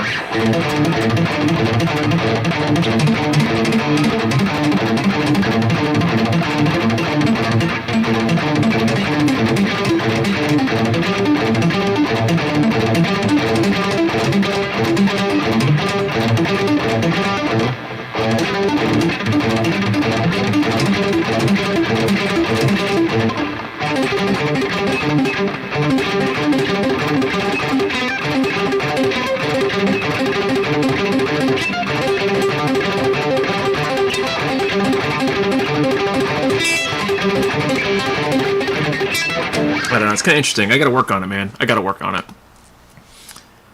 80s and 90s death metal, oh my goodness. Never could get into death metal myself, but I can appreciate the skill. Those guys are really crazy. Let's see here. You got it. All you need to do is work on other patterns. I need your help for that one, man. I don't know a lot of patterns. I gotta work on it more and take the time with it. I need to sit with a metronome too and do these patterns, because I never practiced selective picking like the right way. I should sit there and do it with a metronome like my other exercises. I appreciate it because I'm working on tritones and trying to remember the notes in sharps is kind of hard, or shapes is kind of hard, sorry. Yeah, I get you. Yeah, honestly, man, it's just a matter of just practicing every day. And if you want to get really good at that, you just got to repeat it over and over again. And you can't, like, deviate. You got to have, like, structured practice where you're, like, focused and hyper aware of what you're doing. Otherwise, this is not going to click. So you got to do it every day. Like, you know, you got to sit there and do that as your first thing and as your last thing of your practice session every day. But yeah, it just takes time, man, honestly. And you'll get there. You just got to stick with it, man. You'll stick with it and you'll get there. Sounds great, Lester. Hope everyone has a great weekend. Hey, no worries, dude. Thanks so much for coming around. Hope you have a good rest of your weekend if I don't see you later. What do we got here? About remembering notes on fretboard. It's much easier after, let's see, one learns fourths and fifths intervals. Much easier to remember which note is under above.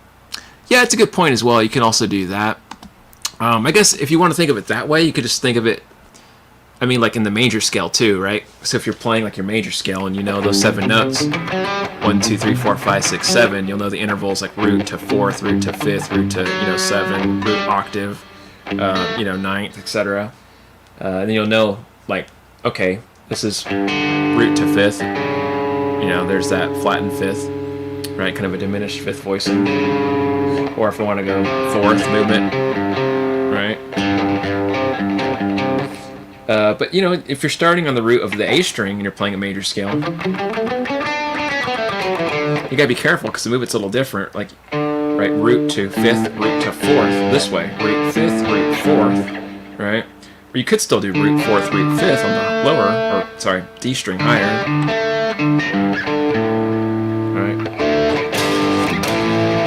Alright. But yeah, definitely a good point to make on that one, like you said there. Where we at? So cool. Hopefully you guys are all having a fantastic, I was going to say day, but it's probably nighttime for some of you guys out there. I mean, it's night here, but it's only like 6:30, so it's not that late.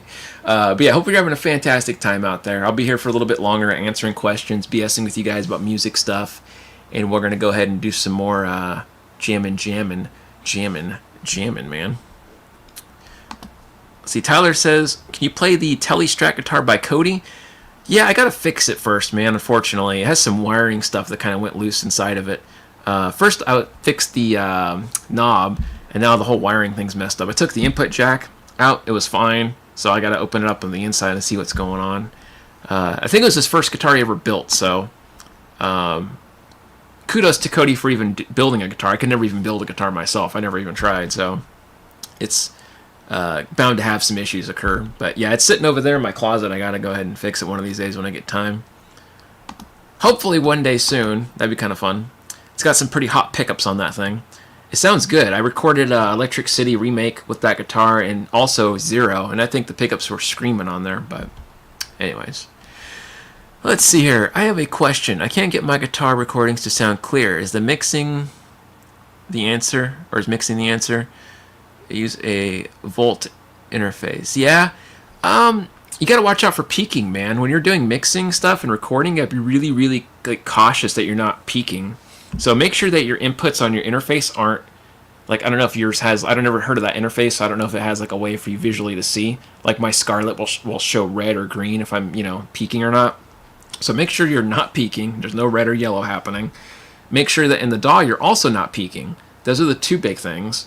Make sure to use less distortion. Less is more. Don't go over 60, 70% at the most. Try not to go above that. Always make sure that you mix low volumes, right, and record at low volumes because you don't want to have a bunch of noise. But yeah, usually just the mixing is the issue. 3:30 in the morning, and that's crazy, man. Oh my gosh. Well, hey, I appreciate you coming by so late in the, I don't even call that night or morning. I hope you have a good rest of your sleep, what's left of it. Definitely get some rest, my friend, and we'll see you next time. How does the Schecter Hellraiser compare to the AIO guitar as far as the neck playability? I'd say that the AIO here has a flatter neck than the Schecter. The Schecter neck was a little bit more round, more of an Ibanez type neck, but like a hybrid Ibanez neck. This guitar is more of a flat, Charvel kind of neck, but a little bit more meaty than a Charvel, right? It's not as thin, but it's pretty close. It's not completely flat. It's a comfortable, slim, C-shaped type neck. Let's see here. I always have yellow in recording. Oh, yeah. That's bad. Definitely don't want to have yellow. So make sure everything is green. No yellow. If you have yellow, it's not mellow. You're going to have a lot of problems. So, yeah, definitely mellow the yellow out. Pun intended. Unintentionally. But, yeah, we'll do some more jamming in a little bit here. Just kind of hanging out with you guys. Let me turn off my thing here.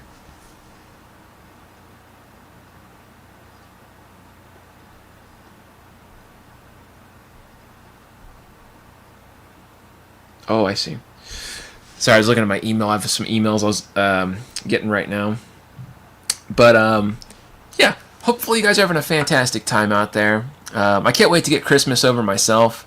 I'm not a big Christmas fan, to be honest with you. The only thing I like about Christmas is the sugar stuff that I can't have anymore. So that cuts out half the fun because I can't eat sugar stuff anymore like that. Damn.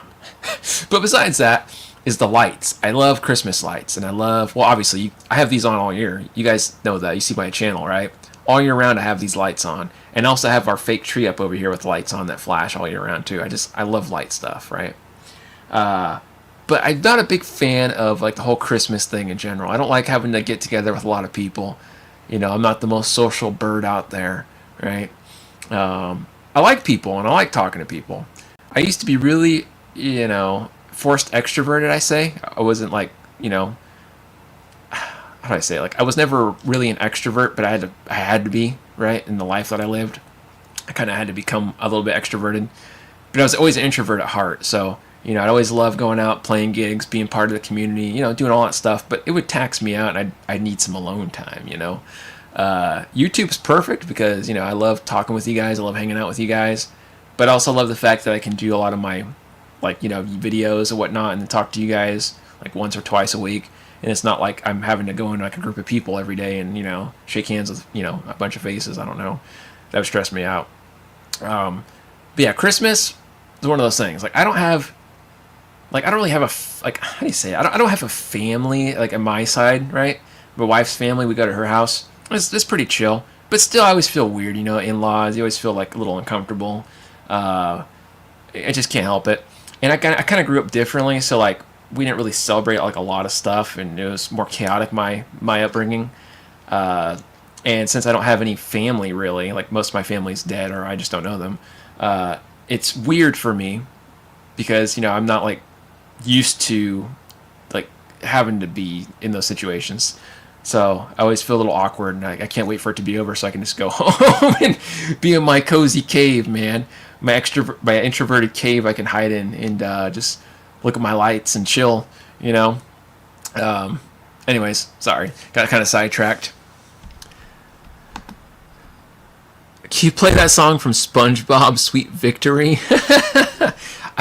I would, but I don't know if that would get me copyright striked, man. I don't know if that would get me copyright striked. Can I do Secure Rain?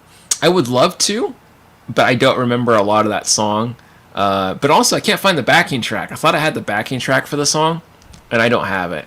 That's why I was going to send you the backing track, Tyler, to that one. But I have like every other backing track for most of the songs except for that one. And which other one was it? There's another one too I don't have the backing track for. And I think what happened was I either lost the file cleaning up space, like on accident, like an idiot. I must have deleted the whole project because I couldn't find a way to make or find the file so I can make a backing track out of it. So if I ever do that song again, I'm gonna have to redo the whole track, which is going to be annoying. Which is doable. I mean, I could do it. It's just this is such a pain. It's like, why is this? Why? Remember, guys, save your work and save often and make duplicates. Don't do what I do. You're going to end up in a situation like me, and it's annoying, okay? Let's see. You have your piano recital tomorrow at the Kauai Piano Gallery. Am I saying that right? You will be the headliner. Oh, my goodness. Performing the piece, I can't pronounce that, number 1 by Claude Debussy.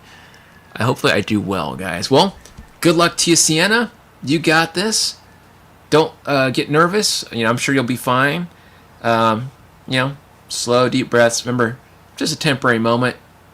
You'll be fine. You're going to feel maybe a little bit of nerves and anxiety or whatever. That's totally normal. Just focus on playing. Ignore everything else. Focus on playing, ignore everything else. Just once you get like the first 5-6 minutes, or maybe not 5, maybe like first 3 minutes, you should be fine. But yeah, good luck to you. I'm sure you'll do well. Let us know how it goes. We'll be looking forward to hearing about it.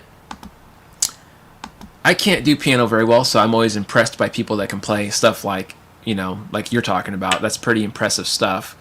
I love the sound of piano. I'm just not very good at it. I tried, but my brain has a hard time reading both the treble and bass clef at the same time. I don't know. Maybe it's an ADD thing. I've always had a little bit of a hard time with that. Luckily for me, I just do guitar, so I don't got to read bass clef and treble clef at the same time. Thank goodness. I got lucky on that. Lucky me. But let's see here. Let me pull this up. We're going to look at some more backing track stuff, I guess, in the meantime. I'll be here probably another hour, and then I got to take off and do a lesson. This dude in China. Online. I'm not going to China. That'd be a long flight. I don't think I get there in time. But, let's see here.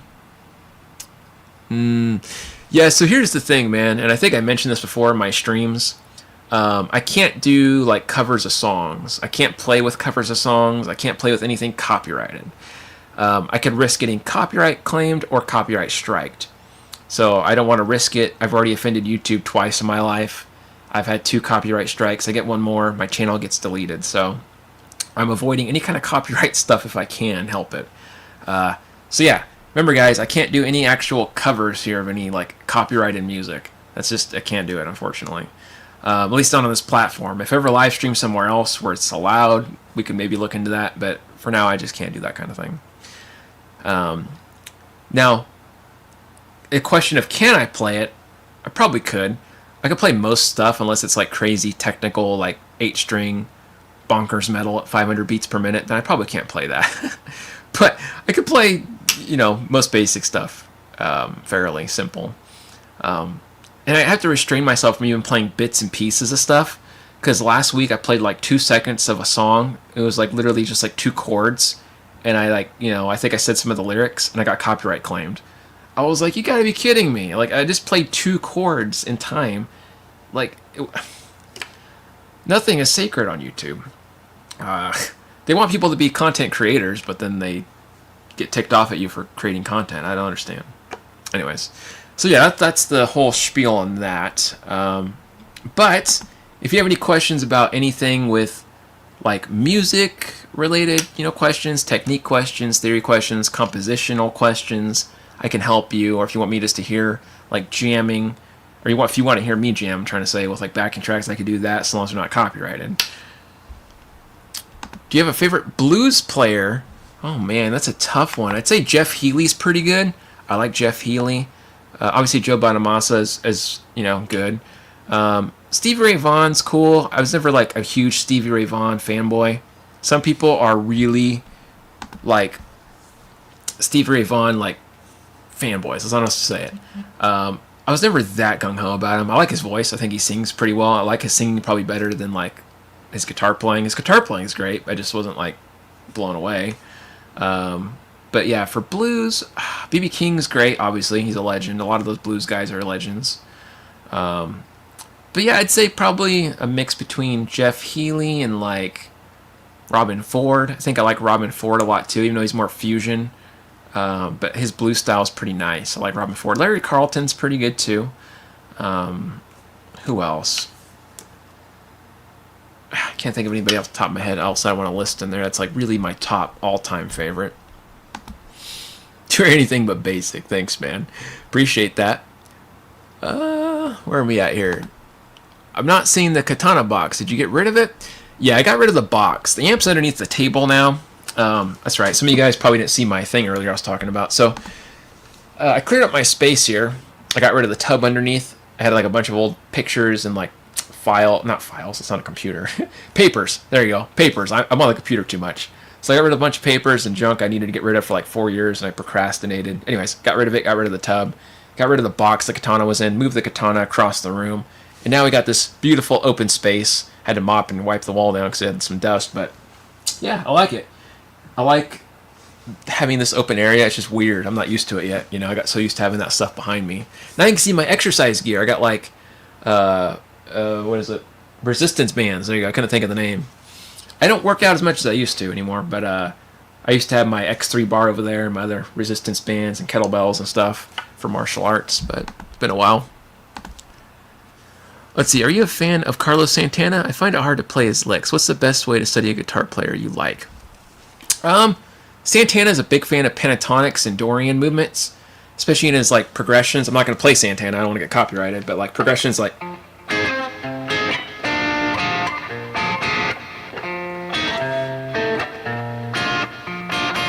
And they got like kind of like a Latin blues kind of thing going on. It's a little bit of a Latin influence, hence why the Dorian.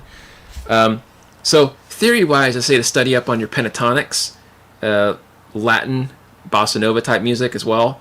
Also understand the Dorian mode, all that good stuff. But the best way to really like study someone is to look at the songs, like Santana, for instance. Look at his songs. Look at what chords they're using. Try to understand the theory of how it works. Like, if there's Dorian, how is he applying Dorian? Oh, there's the sixth note. Okay. If you're looking at it, to play similar licks, just copy his licks and see if you can play them in different keys with backing tracks. So if you learn a cool Santana lick and it sounds like,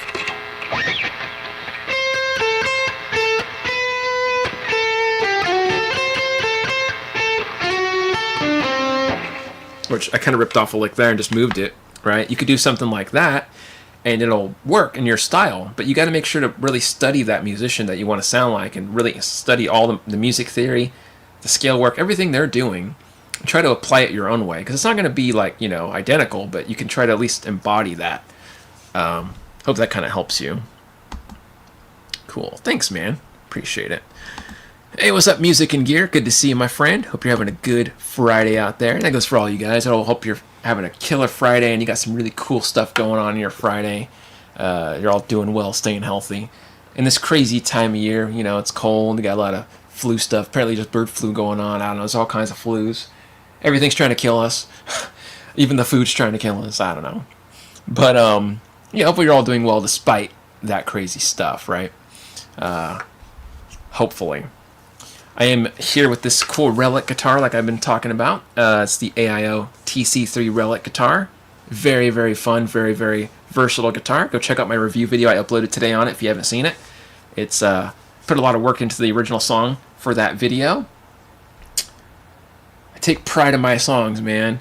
Only because, you know, it's kind of my trademark now, I realize. I fall into like my own little niche of things.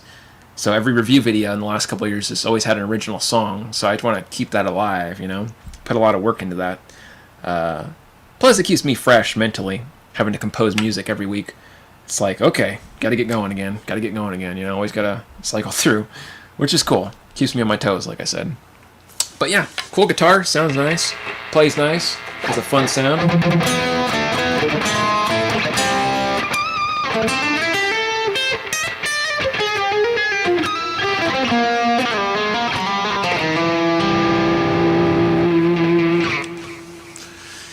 What is an effective string bending exercise to develop it? It depends on the guitar. Like, you know, every guitar is going to be a little different in feel. But what you can do, and this, I can't take credit for this. This is a Guthrie Govan exercise. You could take a note, say B string on the 11th fret, play it to the 13th fret.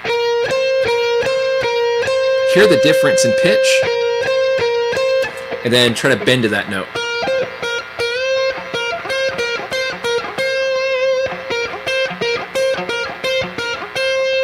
So you could play it and let it ring.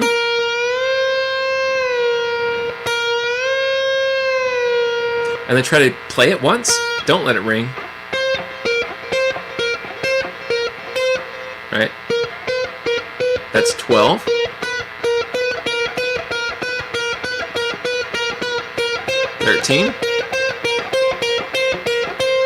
So practicing that will help you train your ear and your feel with bends. Keeping the thumb up higher on the neck is okay for bending. Don't have your thumb in the middle of the neck for that. It's okay to have the thumb in the middle for other stuff, but don't have your thumb in the middle for bending. Keep your thumb higher, get a good grip, keep your hands at a slight angle, and then shift using the wrist bone. See that? Don't move your arm out like this chicken wing stuff. Wrist. Curve into the string.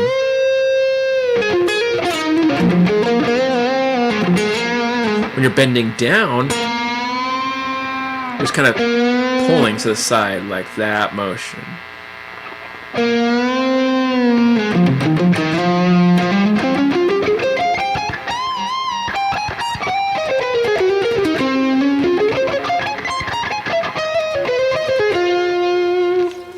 Hope that kind of helps you out with that. Alright, there we go. But yeah, awesome. Let me know what you guys got going on. If you have any questions about anything, or if you want to hear me jam with any backing tracks, make sure they're not like actual songs, but just styles of music. If you want to hear fusion, reggae, whatever you want, I'll try to play along with it the best that I can. Or if you have any questions, I'll try my best to answer. I'll be here for another hour or so. So, yeah, cool. Let me know what you guys got going on. Drink the rest of my cancer dye here. Bad joke.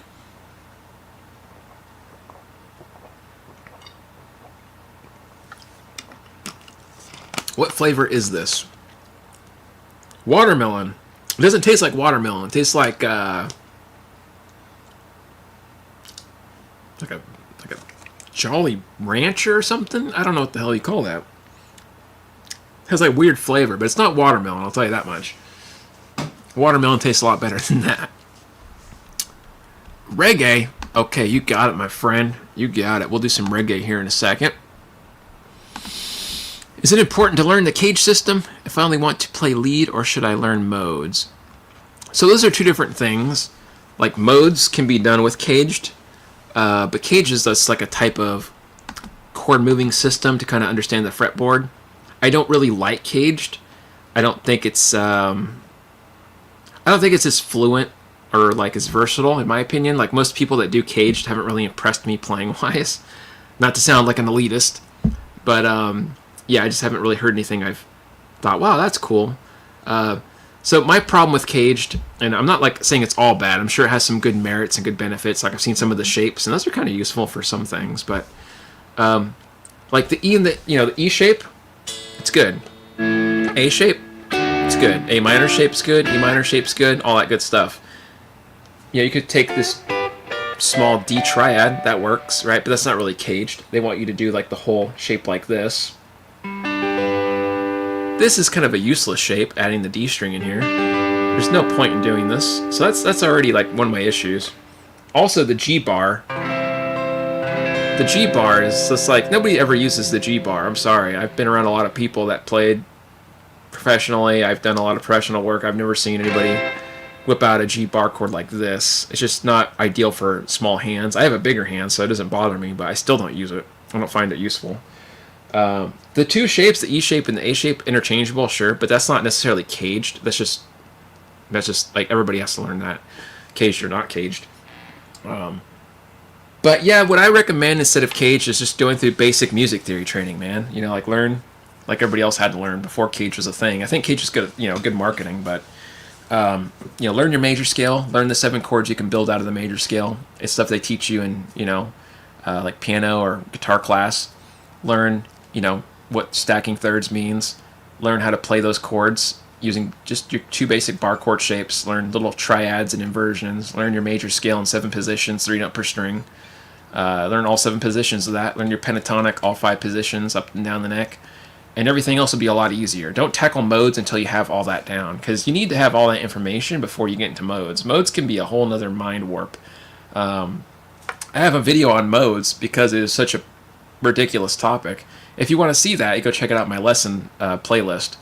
But yeah, modes can be a pain if you're not ready for it.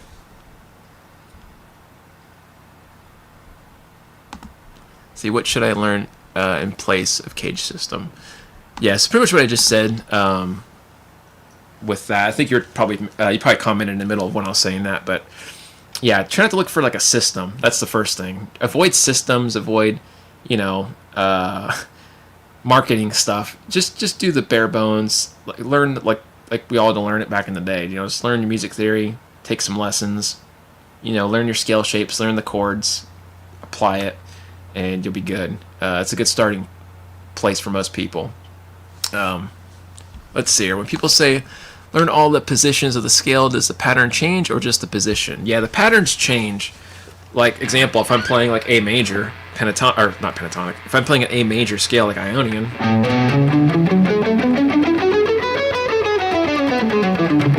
shape 2 starts on the next position, right? Second note of the scale, but different shape. But they do connect into each other. That's why I can walk up and down the neck this way. Good night, Clutch. Thanks for coming, dude. Hope you have a good rest of your weekend, my friend.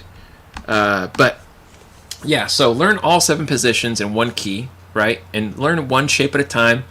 Just spend like a week learning that one shape, up and down. Just get it really solid. Then go to the next shape, up and down, really solid. Once you got those really memorized, go to the 3rd shape, up and down, and don't slack off. Really make sure you work on those shapes up and down. Like, don't noodle, just work on the shape. I do it myself still. I spend like a good day or 2 in the week just playing with a metronome for a couple hours up and down the neck. Even if it's just 30 minutes, just go up and down with the metronome, learn the positions, really drilling in. And once you have all 7 positions, you can start working on exercises, right? Later on, maybe you're walking up like one shape, down the next, down that same shape, back up the next.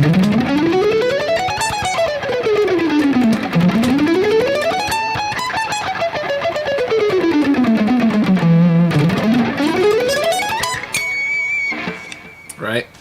So that's how I opened up my fretboard. As cheesy as that sounds, I don't want to sound cliche. I'm not trying to market any nonsense. Yeah, so learn the bare bone basics, learn your chords, learn how they're built from the major scale. Okay, I have a whole video on this, by the way. If you become a member here on the channel, I have members only videos, and I have like a good 40-minute lesson video talking about this exact thing with lesson stuff you can download in the description box of that video. So check it out if you want more information on it, or you can check out some of my free videos. Those have good information as well. But yeah, like I said, learn how to stack thirds, learn how to build chords out of the major scale, learn your positions. You'll be solid, man. I promise. That's going to be that's all you need. They take this stuff that I just told you. They take this stuff, all of it. I'm giving you guys this information. I'm not asking for anything, right? I'm just giving you this just because I feel like being, helpful. That's the whole point of this community, right? I love helping people and expressing music and helping you guys do what you like. But people will go out there and they take this stuff, right? The stuff that I'm giving you right now, and they'll take it. They'll twist the wording around to make it more complicated, And then they label it a system of some kind, and they want to make money off you.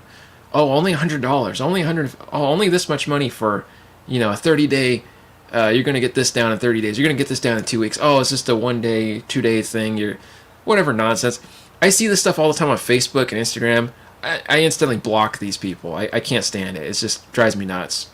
Don't do scales. Do this, my masterclass series. Blah blah blah nonsense.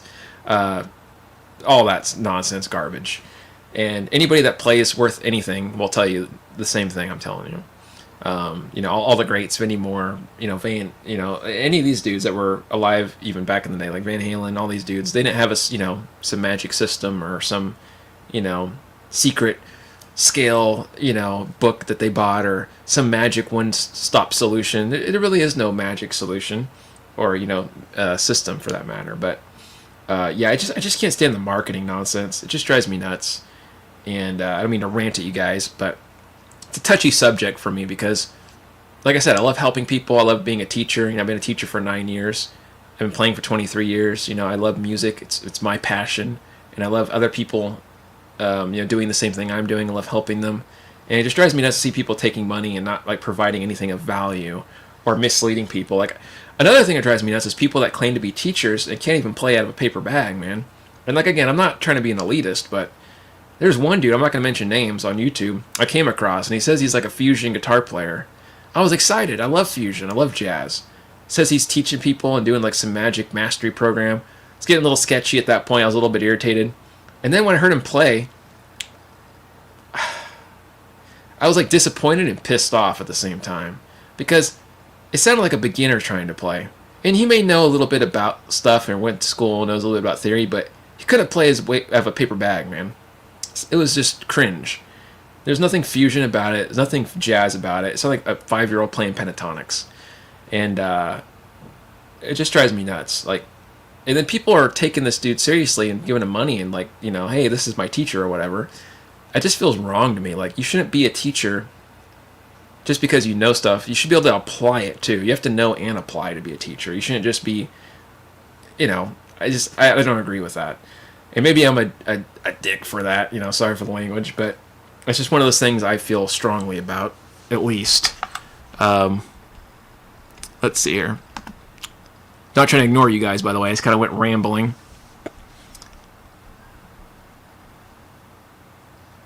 Yeah, exactly, man. Yeah, it's another thing. You can't speak in like, it's like a doctor talking to you, and they're like, hey, man, how's your metacarpal doing, How's that hematoma going along? Like, how am I supposed to know? I'm not the doctor, right? Same thing in music. You guys aren't the teacher. Like, it's like me walking up to you being like, hey, dude, how's that flat 7 going? Wait, what? I'm blocked. That's funny, dude. I'm blocked. Oh, it's funny. What brand of guitar is it? This is an AIO, my friend. This is an AIO TC3 Relic Telecaster. So all-in-one guitar made this. Check out the review video I made on my channel. I just uploaded it today. I put a really solid review up for this thing. If you want to know more about it, it's a killer axe. I highly recommend you check that out.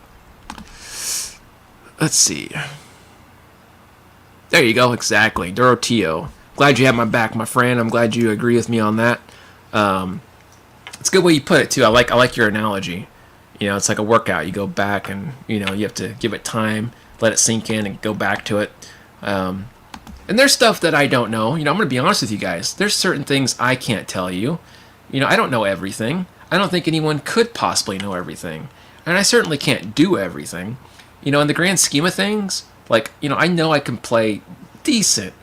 But I know I'm not at that level of, other people. There's people out there that can smoke me at guitar. They can smoke me at music theory. They can make me look like a kid in a corner, right? It's like when they're playing the guitar, it's like they're beating the chihuahua with a stick. That's what I feels like. I'm the chihuahua getting beat. So, in the grand scheme of things, I'm very low on the totem pole. But I am still higher up than, some people. And I don't look at it that way. I'm just saying, and if you were to rank it in a certain way, I don't like to look at it that way. It feels very phony, but just for reference.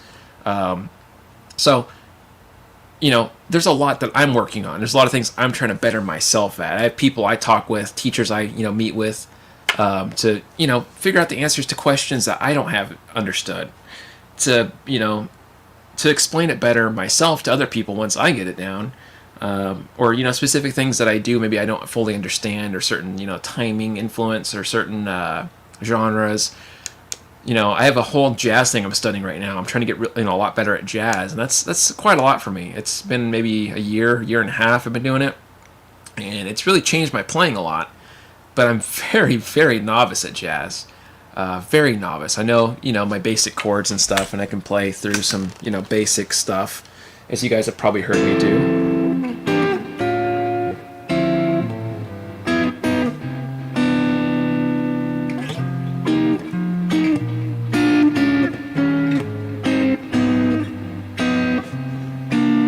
Right, like I can tell you, basic patterns or that kind of thing, or maybe a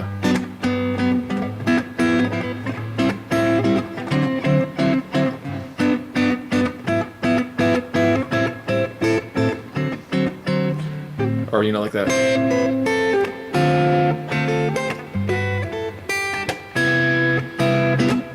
Right, that kind of thing. But I'm not like a great jazz player. I would like to be, so I can incorporate that into my metal influence, which I'm trying to do now. But yeah, there's just a lot that goes into music, and it's a never-ending journey, man. You can never stop growing. You can never stop learning. You can never stop being, open-minded to things. You can never stop your growth. Unless, of course, you're closed off from it, right? If you stop trying, then you're going to stop growing. I feel like every second of every day, I have a chance to be better, right? If I'm waking up in the morning, I'm grateful I'm alive because I have another day to be alive and do stuff that I like to do. The world's maybe not a perfect place, but it's it's got a lot of opportunity and a lot of fun stuff that you can do, like guitar or music or whatever you like, right? Hobby-wise or passion-wise. So for me, I feel like every moment of every day is a chance to get better at something, right? It could be maybe learning another language. You could be getting better at something for your health or something for your music or just whatever. And I view music that way in the fullest. I think of every day, like, how can I get better? What am I looking to improve on? How can I fix my form? How can I fix my bad habits? How can I fix these issues? I always do analysis every day. What do I need to work on today? Let me think. And I mark it down. I have a little notebook on my, or not notebook, but like a little file on my computer. I type stuff up that I want to go back to. So I'm always trying to push myself to be better, to do better, to know more, to learn more. Because I feel like even though there are limits, they can always be surpassed. You can always do better. You can always expect better of yourself, and you could always achieve more if you put in the work, of course. Like, and you're consistent enough with it. It's a slow process, and it can be frustrating, but, that's how it's done. You have to grind. It's not going to do it itself. So, I take a very serious attitude to my practice, and I expect that from. I'm not saying I expect that fully from my students. I just want them to have fun and grow. But my serious students that show a lot of interest, I definitely expect that from them because I know they can do it. I know they have that ability, so I get a little frustrated. I'm like, I know you can do better for what you're doing. But anyways, let's see here.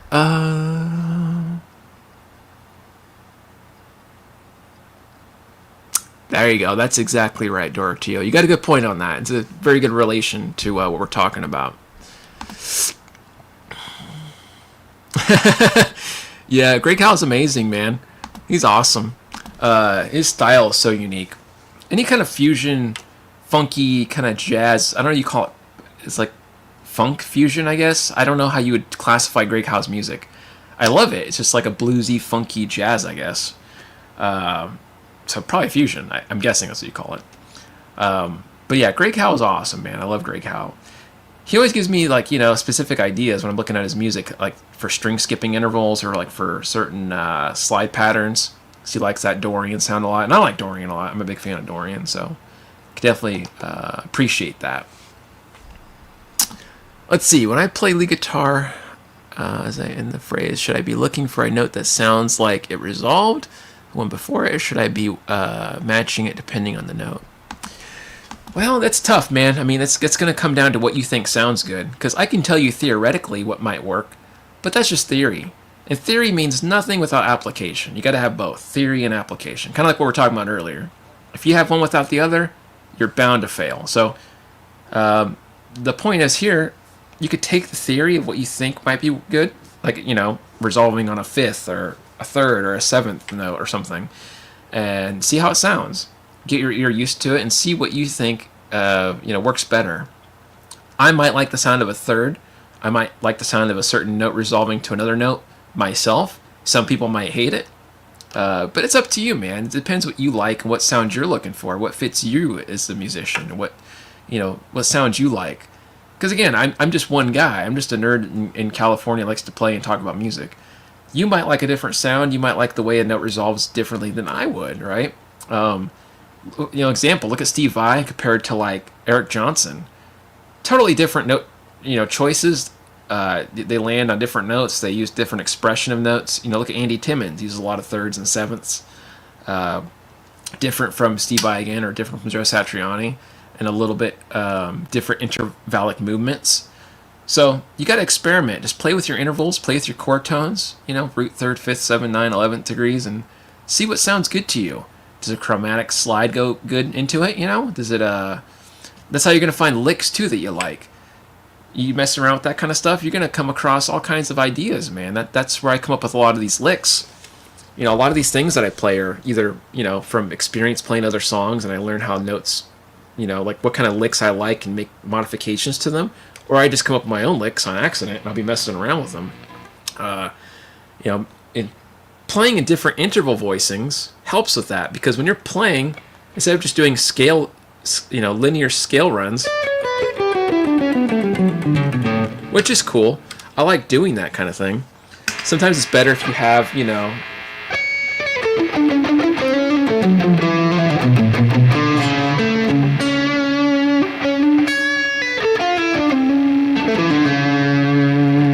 depending on the situation, of course, and on the chords, like, that's going to be the big part of it. So when you're by yourself, it doesn't matter too much. Just try to see what you think sounds good. When it comes down to the chords, like, when you're playing over a progression, you got to be a little bit more careful, because you got to make sure you're playing something that's appeasing to the chords, and you're not making a jarring set of notes. Like, you don't want to hear something like this, right? If you hear something like this, that's a little more relaxed, right? That fits, melodically speaking. But yeah, certain things are just very dissonant. That's the whole talk about, like, it's just subjective. It's a very subjective thing. Another example of that would be like, the major 7 chord. When you're playing a major 7, I like the sound of the major 7, this shape. Some people like the shell voicing. Some people like a major 9 chord instead. And the reason why people don't like this major 7 shape is because of this. The root to 7 is very jarring for some people. Right? But when you hear it in the context of the chord, hardly noticeable. And it creates just enough tension where it's not super jarring, but just enough. Right? Anyways, sorry, I'm yapping at you guys. I'm a nerd. I get going on these topics, and I feel very strongly about them, so I can't help but ramble. But yeah, hopefully that kind of helps you out, man. Hopefully that helps you out. And if you guys have any other guitar-related questions, I'll do my best to try my hand at answering them. If I can't answer them, I'll point you in a direction you can have them answered, hopefully. Hopefully. We'll see. That's not a guarantee. Thanks, it did. Okay, awesome, man. I'm glad it worked out and that kind of helped you. Like I said, it's just such an iffy thing sometimes.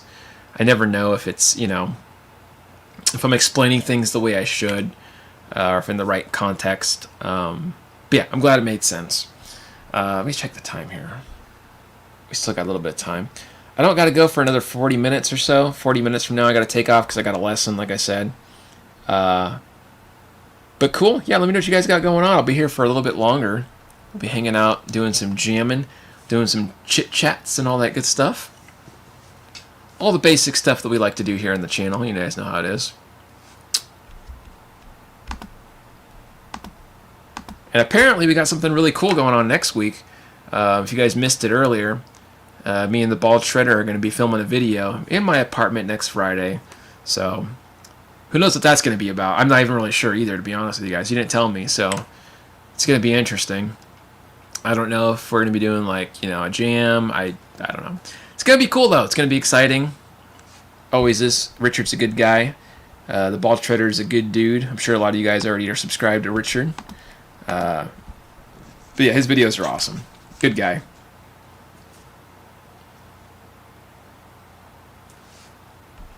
What is this thing here?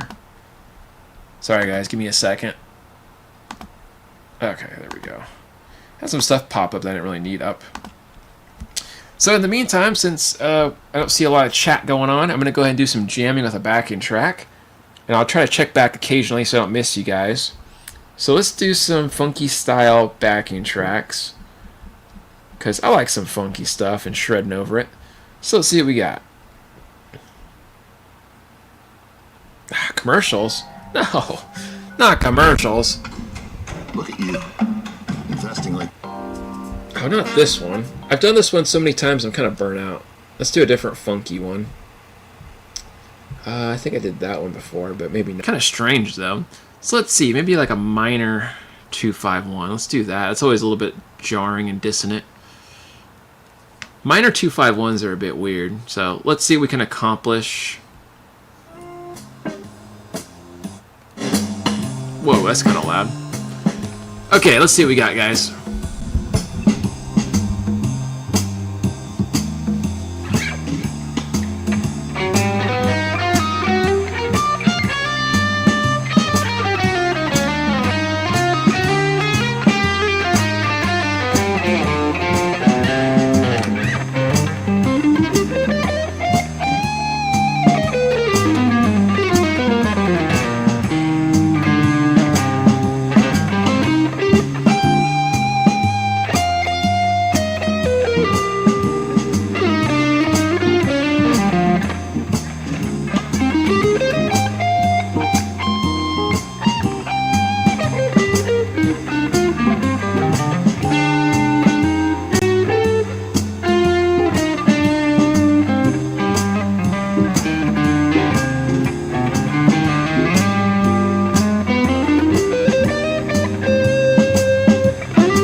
Yeah, interesting kind of stuff there. A little bit of melodic minor, harmonic minor improvisation.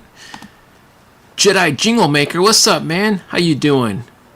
Like Jedi stuff? Heck yeah, can't go wrong with that. Big Star Wars fan here, or at least the old Star Wars. I haven't seen the new Star Wars. Now we're talking, heck yeah.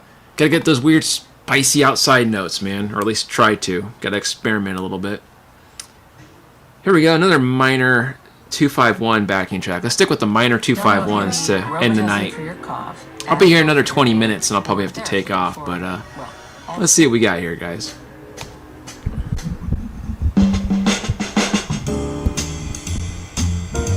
It's kind of the same thing, but a little different. Turn the distortion off a bit.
Cool. A little bit of minor action for you guys. Why not?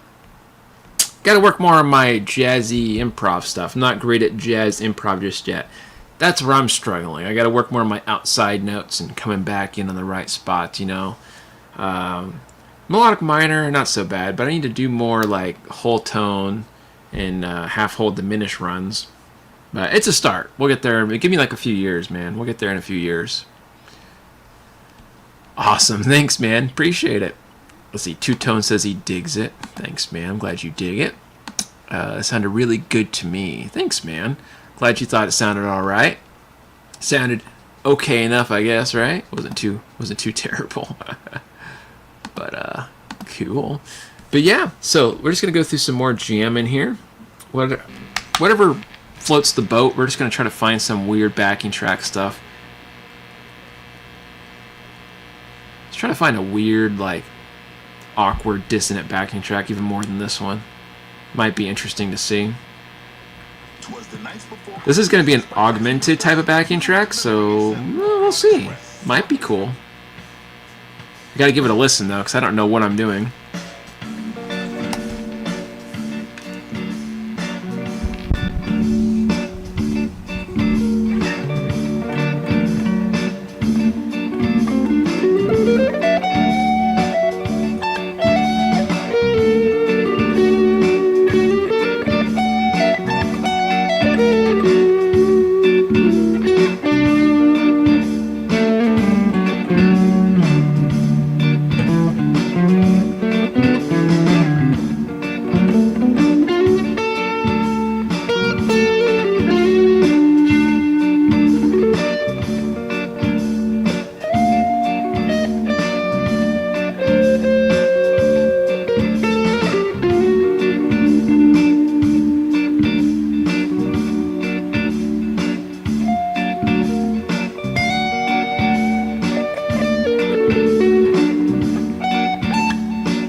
What a weird backing track that is. That's kind of dissonant. I don't know how we ended up here. We started the stream off with like rock, and then we went to like metal and bluesy kind of stuff, and now we ended up in the really, really weird, like jazzy, like dissonant end of the spectrum. So yeah, we kind of made our way around, didn't we? But anyways, having said that, let me put the guitar down for now. We'll just kind of BS with you guys a bit for the last 20 minutes or so. Let me unplug all this stuff so it doesn't drain my battery. What is this? Emails from random stuff. What is this here? Cool. So, let me know what you guys got going on. I'll be here another 20 minutes or so. If you got any music or guitar questions for me, I'll do my best to try to answer. Or if you guys have any questions about anything else in general. Or if you just want to let me know what you guys got going on for your week, always be happy to hear it. For me, got a new webcam because my other one broke. Around the same price range. Cleaned up my area, so that's 2 good wins. Got a really cool guitar in a trade I was telling you guys earlier. I know I've been mentioning that. It's a Floyd Rose type of guitar. Well, it's got a Floyd Rose special, but still. So yeah, first ever Floyd Rose review on the channel coming probably the next week and a half. And it's a pretty cool instrument. It's not just a regular guitar, I'll say that much. Despite the Floyd Rose aspect, there's actually more to it that makes it unique. So, yeah, very cool. Let's see here. How about that Fesley Tele? I don't know much about the Fesley Tele. They've only sent me the first ever Strat they made like 2 years ago, and they sent me the FL350, was it FLP350 model, the Les Paul one, or Eclipse LTD style one. I've never got to see any other Fesley guitar. For whatever reason, they don't want to send me any other ones. Like, I've asked about the other models, and they said they don't need anyone else to review those ones. So, I don't know what to tell you about those ones. Let's see here. New for 2025, 2 Yards 2.0. Heck yeah, 2.0 for all of us, hopefully, right? Did the AIO Tele play better than the Fesley? Yeah, the Tele plays better than the Les Paul, or I don't know, you call it like the Fesley Les Paul LTD style. I don't know. People corrected me on it, said it's like a clip style, but whatever the Fesley guitar was, I did, which was its own thing, I guess. They're very similar in playability. I'd say the Telecaster is obviously a little better because, you know, Jin sets it up at AIO. They do all the, you know, professional setups and everything before they send anything out. So the guitar plays super smooth. So yeah, I think the AIO plays definitely better.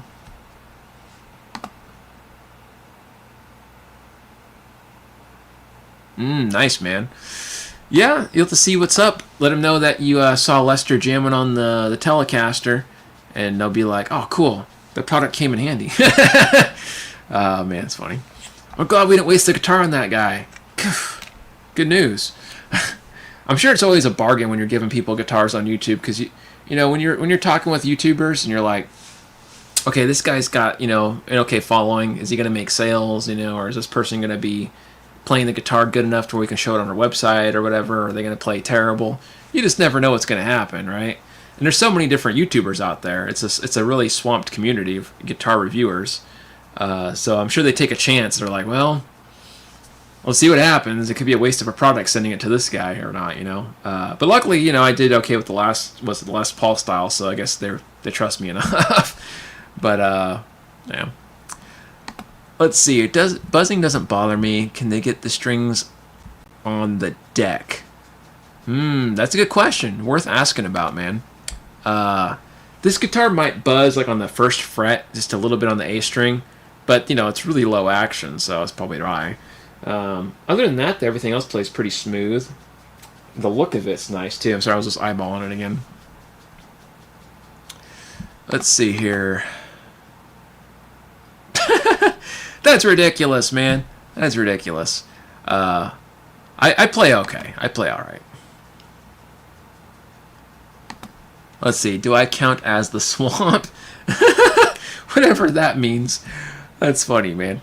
Yeah, I don't know what that means there, but you crack me up. You guys crack me up with the stuff you say sometimes. It's hilarious. You guys really are something else. in a good way. I'm happy about it because it gives me something fun to talk about with you guys and the BS with you about. But yeah, I'll probably be taking off here in a little bit.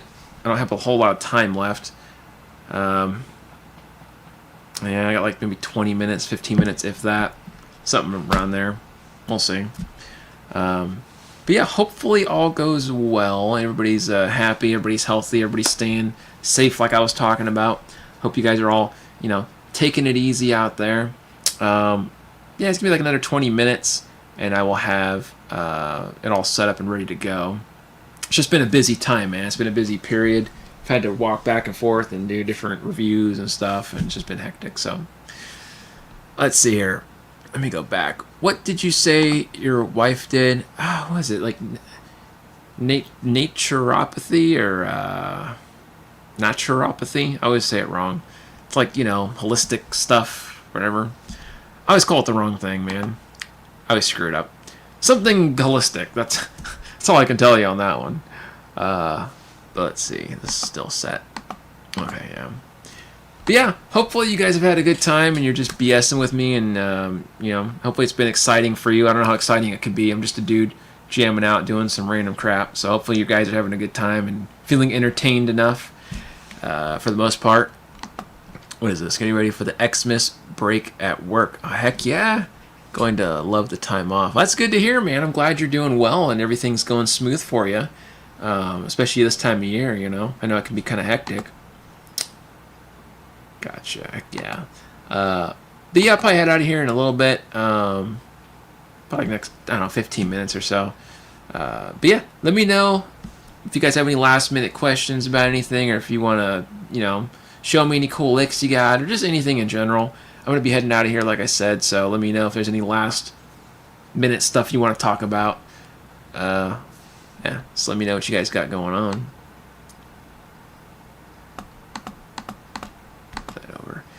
But yeah, I got like another, I don't know, 10, 15 minutes left, like I said. So we'll see how it goes. We'll hope for the best. Prepare for the worst. Something like that. I don't know what the hell I'm talking about. One of the two. Something like that, man. It's one of the two. Time to open up the old water, man. It's time to do some ASMR water drinking.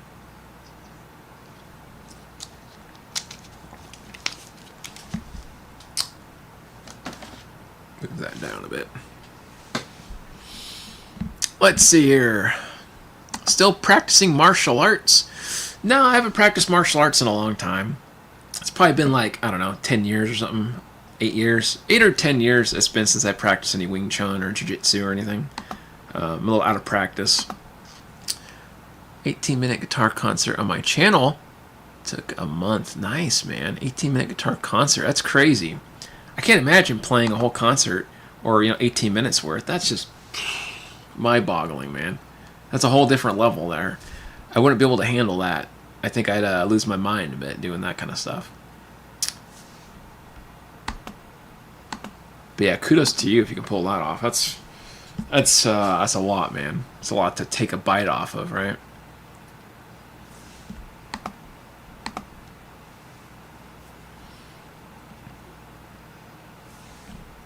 Let's see here. I'm selling some guitars.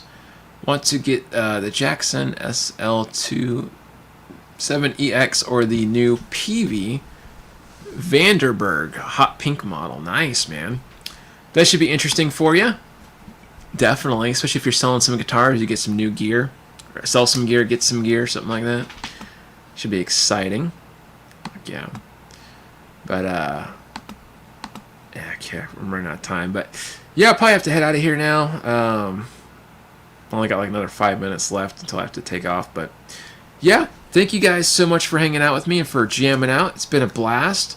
I'm always happy and thrilled to see you guys. Thank you for spending your time hanging out with me and BSing and doing all that good stuff.